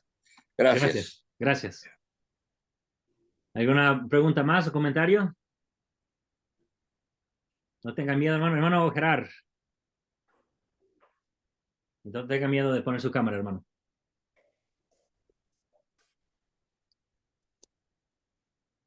Hermano, no lo oigo. Su micrófono.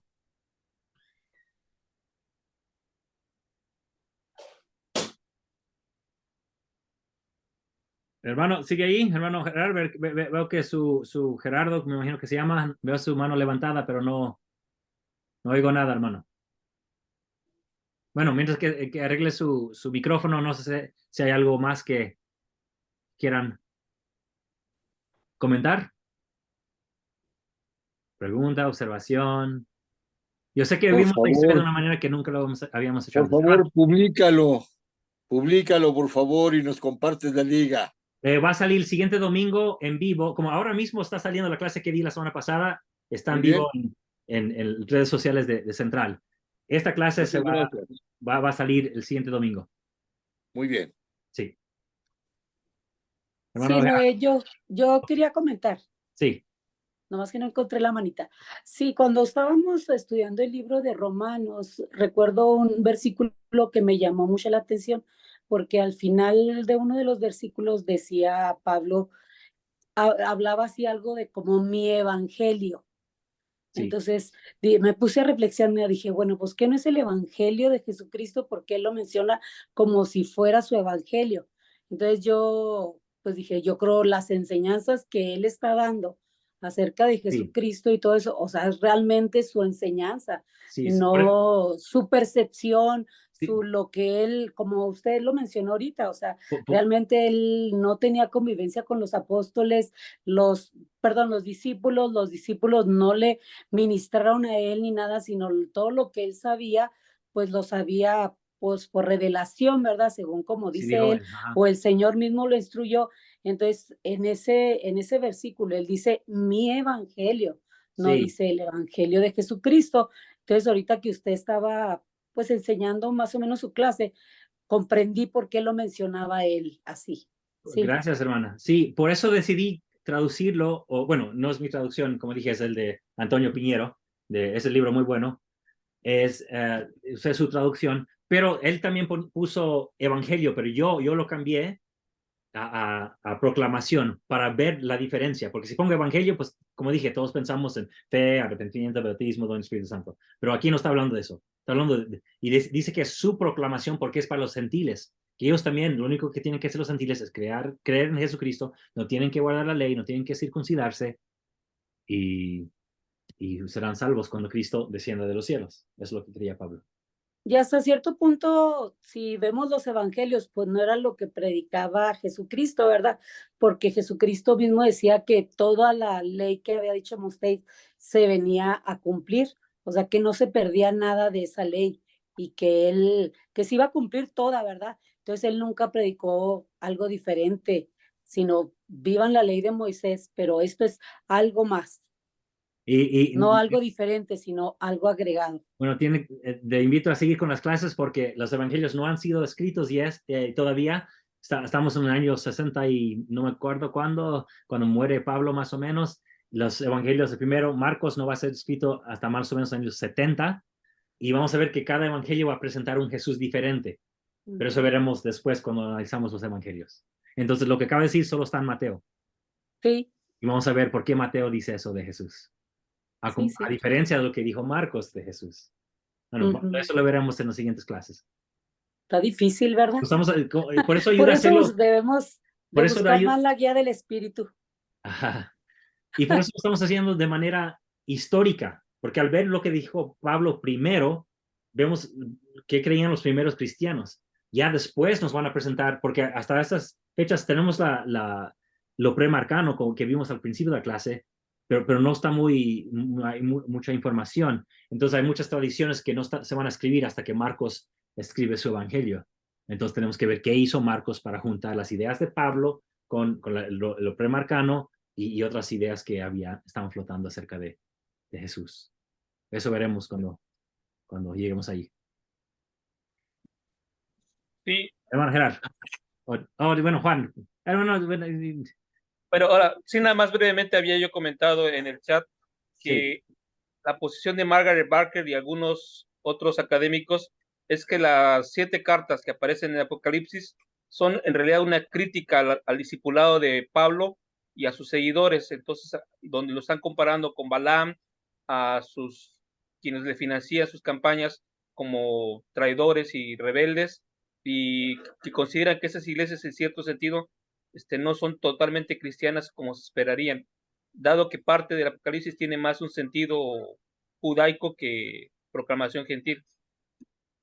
Sí, es interesante la postura y no es solamente la de Margaret Barker. Por ejemplo, dicen que en una de esas cartas al principio de Apocalipsis condena a un tal Jezebel porque están comiendo carne sacrificada a los ídolos. ¿Y qué dice el capítulo 10 de 1 Corintios? Cuando le preguntan, ¿podemos comer esta carne? Que dice Pablo, bueno, no son dioses de verdad, está bien, cómanlo, pero si alguien se molesta, no lo coman.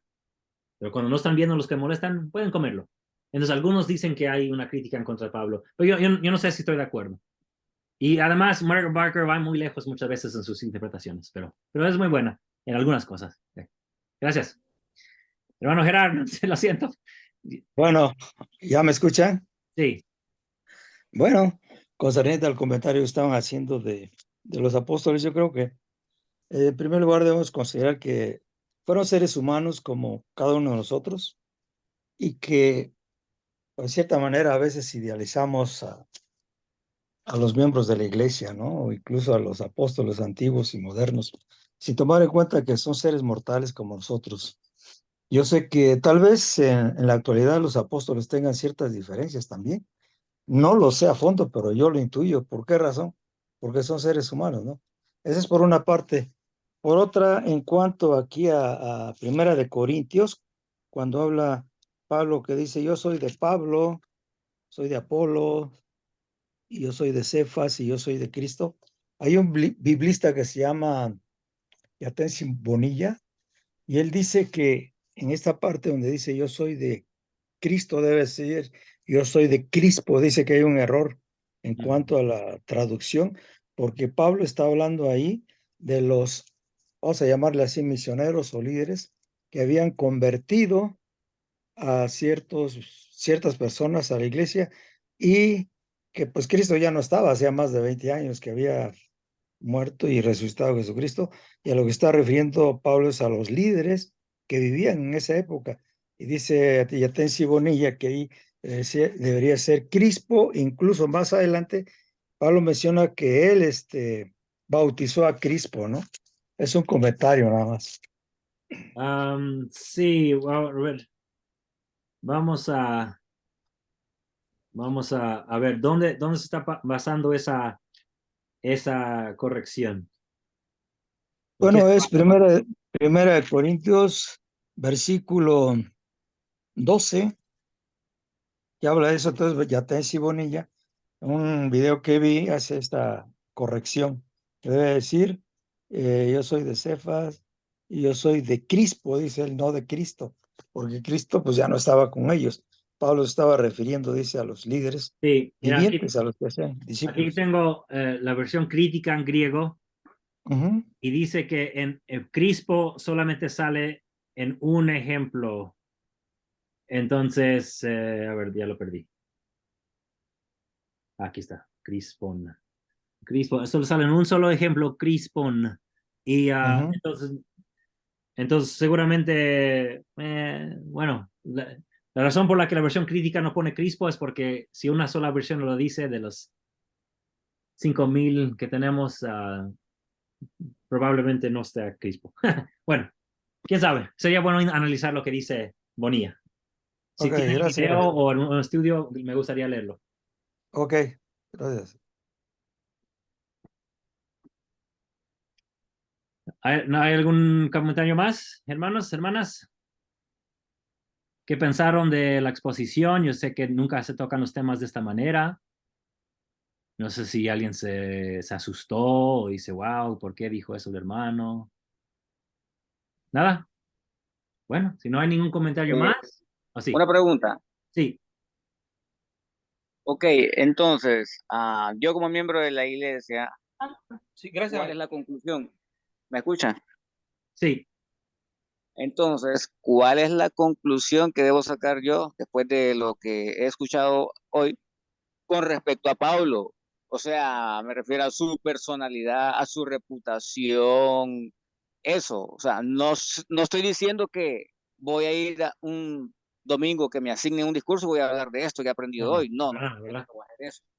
Quiero saber, eso lo quiero para mí, quiero Sí, dejarlo para mí, excelente pregunta. ¿verdad? Como miembro viejo de la iglesia que soy, porque es algo que, pues, digamos que, como se dice, me estoy desayunando hasta hace poco. Ajá. Sí, perfecto. Bueno, muy buena pregunta, porque para mí, en la iglesia nosotros hemos creado, pues como miembros, una imagen como perfecta de los líderes, ¿verdad? Que los líderes no hacen nada malo, ¿verdad? Pero muy fácil es para uno criticar al presidente del coro de líderes o la maestra visitante o la presidenta de César del Corro, ¿verdad? O sea, nos criticamos como siempre, pero a un líder, no, no, jamás, jamás, ¿verdad? Un ungido del Señor. Y bueno, tal vez era incorrecto mencionar la palabra criticar, pero nos hemos creado una imagen de que los líderes tienen que ser perfectos, pero la verdad es que nadie es perfecto, ¿verdad? Nadie, nadie y nadie. Y ver a los líderes como, no sé si estuviste en la clase que tuve la semana pasada sobre José F. Smith, vimos sus desafíos, vimos que él mismo dijo que masticaba tabaco, que tomaba, y golpeaba a su esposa, y llegó a ser profeta de nuestra iglesia. Entonces, somos humanos y yo creo que debemos quitar de la mente esa idea de que todos son perfectos. Fíjense cuánto hablamos mucho de José Smith, pero hablamos muy poco de Brigham Young, de John Taylor, Wilford Woodruff y de los demás, ¿verdad? ¿Por qué será? Bueno, si leemos, tenemos los documentos de Brigham Young, ¿verdad? Sus diarios, sus mensajes en su oficina, sus como minuta de juntas, y era muy fuerte. Brigham Young condenaba a todo mundo y nos mandaba a quién sabe a dónde, pero así fue su forma de ser. Y para mí no soy nadie para criticarlos, solo es con reconocer que todos somos diferentes como seres humanos. A veces nos enojamos, a veces tenemos algunos talentos, a veces nos faltan muchos más. Y en lugar de ver, oh no, Pablo ahora me decepcionó, ¿qué pasa? No, a ver que muchas veces nosotros también, por el estrés que seguramente pasó él y que pasamos nosotros, tal vez también podemos formar ese sentimiento de perseguidos y podemos reaccionar de muchas maneras. Así que por lo menos tenemos un ejemplo de Pablo, cómo pudo él lidiar con esa diferencia que tuvo entre su fe y la fe de Jerusalén. Entonces, usémoslo más como un ejemplo. ¿Qué hizo Pablo para aguantar esas críticas que recibió de los que él mismo llama falsos hermanos? Él mismo llama, bueno, ya sabemos lo que los llamó, ¿verdad? Entonces, usémoslos como aprendizaje. Para mí, las escrituras y las historias que tenemos las podemos usar no para criticar o para asustarnos de lo que hicieron los líderes o santos del pasado, sino para decir, ok, ¿qué podemos aprender de este ejemplo? He pasado yo por algo similar. Ha habido un momento en una capilla, un barrio, donde algunos hermanos del mismo quórum donde pertenezco yo, por alguna razón chocábamos y no me invitaban a las fiestas, nunca me pedían ayuda, me sentí muy afuera. ¿Cómo puedo reaccionar yo? Pablo siguió con su camino, en ningún momento se lesionó, dijo, no, pero si no me van a apoyar en Jerusalén, mejor ya dejo este Cristo, aunque me haya parecido, ya dejo esta fe. No, jamás lo hizo, siguió en su camino. Y tristemente hoy día hay muchos miembros de la iglesia que aunque recibieron el Espíritu Santo, aunque se sellaron, viendo su pareja sobre el altar, haciendo convenios de la eternidad, que después dicen, no, no, pues me decepcioné porque alguien me habló mal de mí y ya no me quieren aquí, así que ¿qué importa lo que sentí, mi matrimonio eterno? Mejor me voy de la iglesia. Bueno, hay muchos casos como esos, pero Pablo, él fue muy diferente. Él siguió siendo fiel al mensaje que él creyó haber recibido. Y creo que ese es el mensaje que podemos recibir. Tal vez se enojó muchas veces. Bueno, me enojo yo también y tal vez ustedes también. Tal vez dijo unas palabras que ahora en los cielos se arrepiente de haber dicho. Tal vez nosotros también nos arrepentimos de haber dicho algunas cosas de otras personas que dijimos en el pasado. Así que usémoslo como ejemplo. ¿Qué podemos aprender de Pablo? Y así lo veo yo. ¿Y Sí, qué yo podemos quisiera aprender hacer un comentario. de Yo Brigham? quisiera hacer un comentario. Sí, Bueno, se parece un poco a la historia que vimos entre Orson Pratt y Brigham Young, entre sus profundas diferencias, tanto teológicas, Sí. en muchos sentidos, y aún así ambas partes supieron en algún momento conciliar sus intereses por el bien de la iglesia. Y quizá creo que en esta parte, bueno, que está centrada más en Pablo, hay un paradigma que deberíamos de replantearnos fuertemente, que es el liderazgo de Jacobo en la iglesia, como el líder principal de la iglesia en Jerusalén y de la iglesia que proviene de Jesucristo, y al parecer por el tipo de redacción y de textos, es hasta muy tardíamente que se crea la figura de Pedro como dirigente de la iglesia, pero que pondría, pondría en desafío nuestra tesis de Pedro como dirigente de la iglesia principal y como poseedor de las llaves. Sí, vamos a ver eso porque solamente lo dice Mateo. Y vamos a ver eso cuando lleguemos ahí. Pero sí, muy buen comentario. Quería mostrar el libro bueno, que explica lo que acaba de decir el hermano Juan. Se llama Conflictos en el Quórum. Está en inglés, pero tiene la minuta de varias juntas donde, bueno, empieza en la época de Joseph Smith, pero la gran parte del libro es entre Brigham Young y el apóstol Orson Pratt, que siempre estaban chocando. Pero lo bueno fue que habían sido apóstoles juntos por décadas, pero cuando necesitaba apoyo de algo intelectual, una explicación sobre el matrimonio plural, Brigham Young siempre se apoyaba de Orson Pratt. Así que aunque se peleaban entre ellos en las juntas del quórum de los 12 apóstoles, eran amigos de eso, y siempre confiaba que Orson Pratt diera un testimonio fuerte de los principios del Evangelio. Hermano Rafael. Ok. ¿Me escuchas? Sí. ¿Me oye? Ok. Bueno, buenas noches. Estaba pensando mucho en los comentarios con relación a Pablo, y yo creo que muchas veces lo que hacemos es idealizar a los líderes. Creo que mientras más los conocemos, pasan dos fenómenos. Uno es que podemos maravillarnos con cosas que quizás no conocíamos de ellos, y otra es que en algunos aspectos nos podemos decepcionar también de ellos. Y yo creo que todos en algún momento han tenido desafíos. Algunos no se publican, algunos se publican quizás de forma tardía y llega a sorprendernos. El mismo José Smith, yo no sabía que había tenido problemas tan graves con, con William, que ya tuvo hasta sangre en esa pelea exactamente. Y yo, verdad que yo pensé que sabía mucho, pero mientras más aprendo, más me di cuenta que no sé, y que hace falta para aprender muchas cosas. El mismo Nefi se quejaba del brazo de su carne, se nota que tenía quizás mal carácter. Bueno, aquí no tiene mal carácter con la mano y le mueve, cualquiera explota, pero él no lo admite. Y vemos que los hijos de Nefi aparentemente se desaparecieron en la historia, pero ese se inactivaron. Da la impresión, porque tomó el mando fueron sus hermanos y desaparecen en la historia. Exacto. Y así, obviamente tenía problemas internos él en su casa. Y eso no les ponemos. Obviamente que tenemos que poner lo que más nos acerca a Salvador. Y, y yo creo que, bueno, en estos días, creo que fue ayer o antier, en el grupo de evidencias, una hermana comentó de un comentario de un hermano que hizo que aparentemente, como sabemos que las mujeres no podían hablar en las congregaciones, y Pablo decía que las mujeres tienen que taparse el cabello, no podían hablar o sentarse atrás. Y la postura que el hermano dio, y que también quiero pensar, es que él venía de una postura fariseica. Y aparentemente, como hacemos, bueno, los fariseos tomaban la ley de Moisés, la transformaban y y decían cosas que no estaban en la ley. Y aparentemente lo que hizo también Pablo es que también estaba aprendiendo. Él fue evolucionando y aprendiendo a medida que el Señor le iba dando la oportunidad de que fuese el líder que quería él que fuese. Y también jugó un papel importante la oportunidad que tenía él de tener la libertad de poder aprender y también de ensayo y error. El albedrío que tenía él lo desarrolló, y el Señor creo que también eso nos lo respeta, que tenga la oportunidad también de aprender. Y otra cosa que es lo que a mí me ha hecho también pensar, es que yo creo, y la gran pregunta, ¿por qué el Señor permite que estas cosas ocurran? Mi postura, lo que yo pienso, es que el Señor nos prueba en todas las cosas. Yo creo que todos pensamos que las pruebas vienen de afuera, pero también creo que las pruebas están adentro. Y con estas cosas que ocurren, también el Señor nos prueba, porque vemos un Brigham Young que maldecía a la gente de color, y eso sorprende a cualquiera, pero era la época Y también, pero el Señor lo que, o sea, la época puede cambiar, pero el Señor no cambia. Y Él permite que estas cosas ocurran para probar nuestra fe.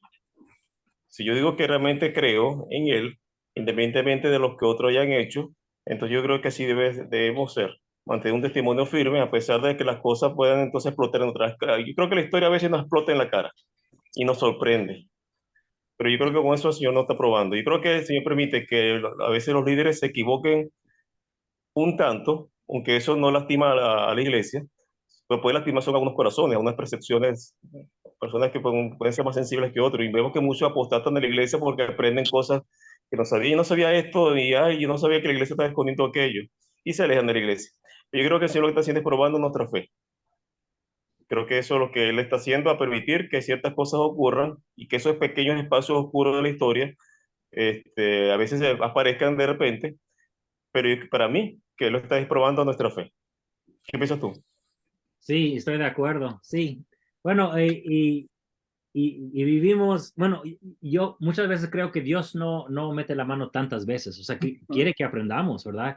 Y cuando dice, Exactamente. cuando leemos que el Señor nos dice que tengamos fe, la palabra fe en griego significa confianza, que tengamos confianza en Él, pero también que tengamos confianza en nosotros mismos.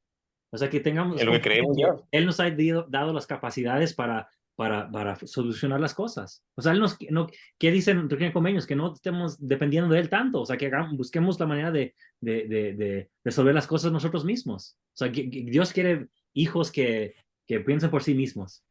De acuerdo con el comentario de Juan Reta sobre el comentario de Corintios sobre las mujeres de no poder hablar, que está en el capítulo 14, eso parece haber sido agregado porque los manuscritos más antiguos tienen ese pasaje al lado de la columna.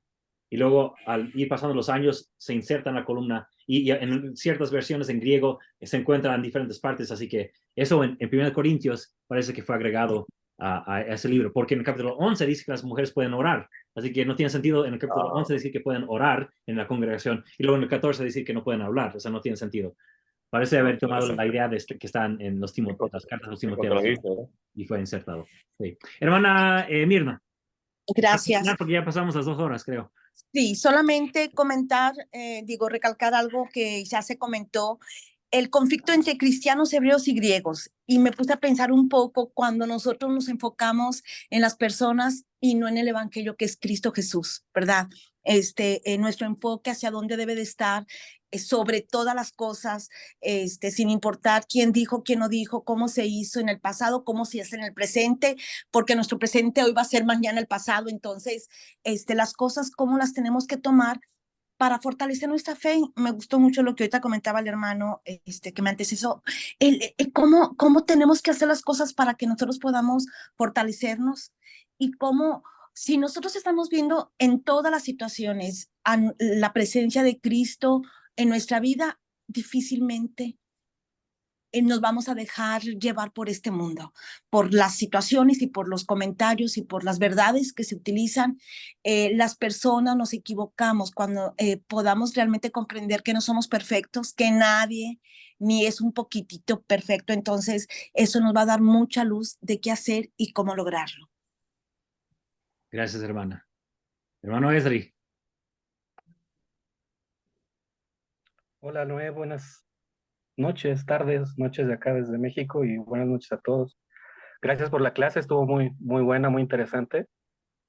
Y gracias por lo que comentas, la realidad respecto a los evangelios, ¿no? Y a las cartas de Pablo.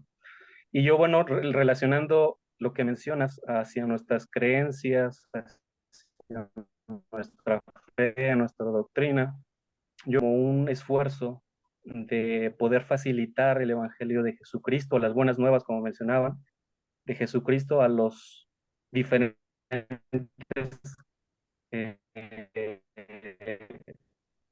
civilizaciones, diferentes ideas, diferentes religiones, el Evangelio llegar a todos. Entendiendo el judaísmo, pues es el que alguien adoptara el judaísmo como su religión o como su nueva fe, no era fácil, porque es un mundo de ideas, es un mundo de ritos, un mundo de preceptos que uno tiene que seguir. Y viéndolo desde esa perspectiva, pues me imagino un pagano tratando de hacer todo lo que un judío hacía en ese tiempo del primer siglo, debía ser como algo muy complejo y complicado y de entendimiento, ¿no? Para entenderlo. Entonces, yo lo que veo aquí y llevándolo hacia nuestra fe es que Pablo trata de facilitar el evangelio de Jesucristo hacia los paganos sin entrar en tantos detalles y tantos protocolos o ritos que se tenían que hacer en ese momento, en el tiempo del judaísmo, y hacer que todo llegara de manera más fácil. Entonces entiendo que el evangelio es un proceso que lleva tiempo de entendimiento. Pablo a lo mejor lo vio de esta forma, quería hacerlo fácil hacia todas las personas que lo pudieran recibir. Y bueno, entonces quitando aquellas cosas que complicaban el que uno creyera en el Mesías, en Jesús como el Mesías. Entonces, para mí así lo veo y me baso también en lo que dice Piñero, ¿no? En su libro que tú ahorita publicaste, que ese era el propósito de Pablo, facilitar ese evangelio, no hacerlo tan complejo y no justificando nada.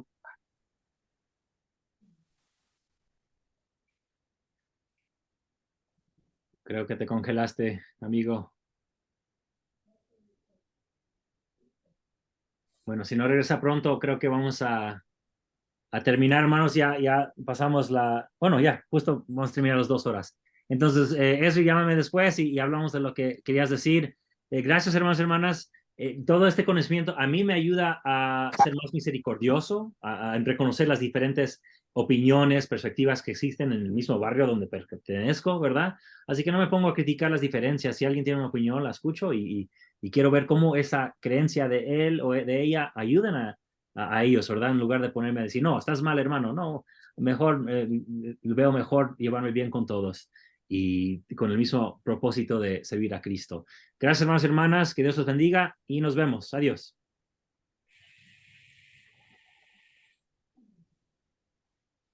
Gracias. Saludos a todos. Gracias, saludos a todos.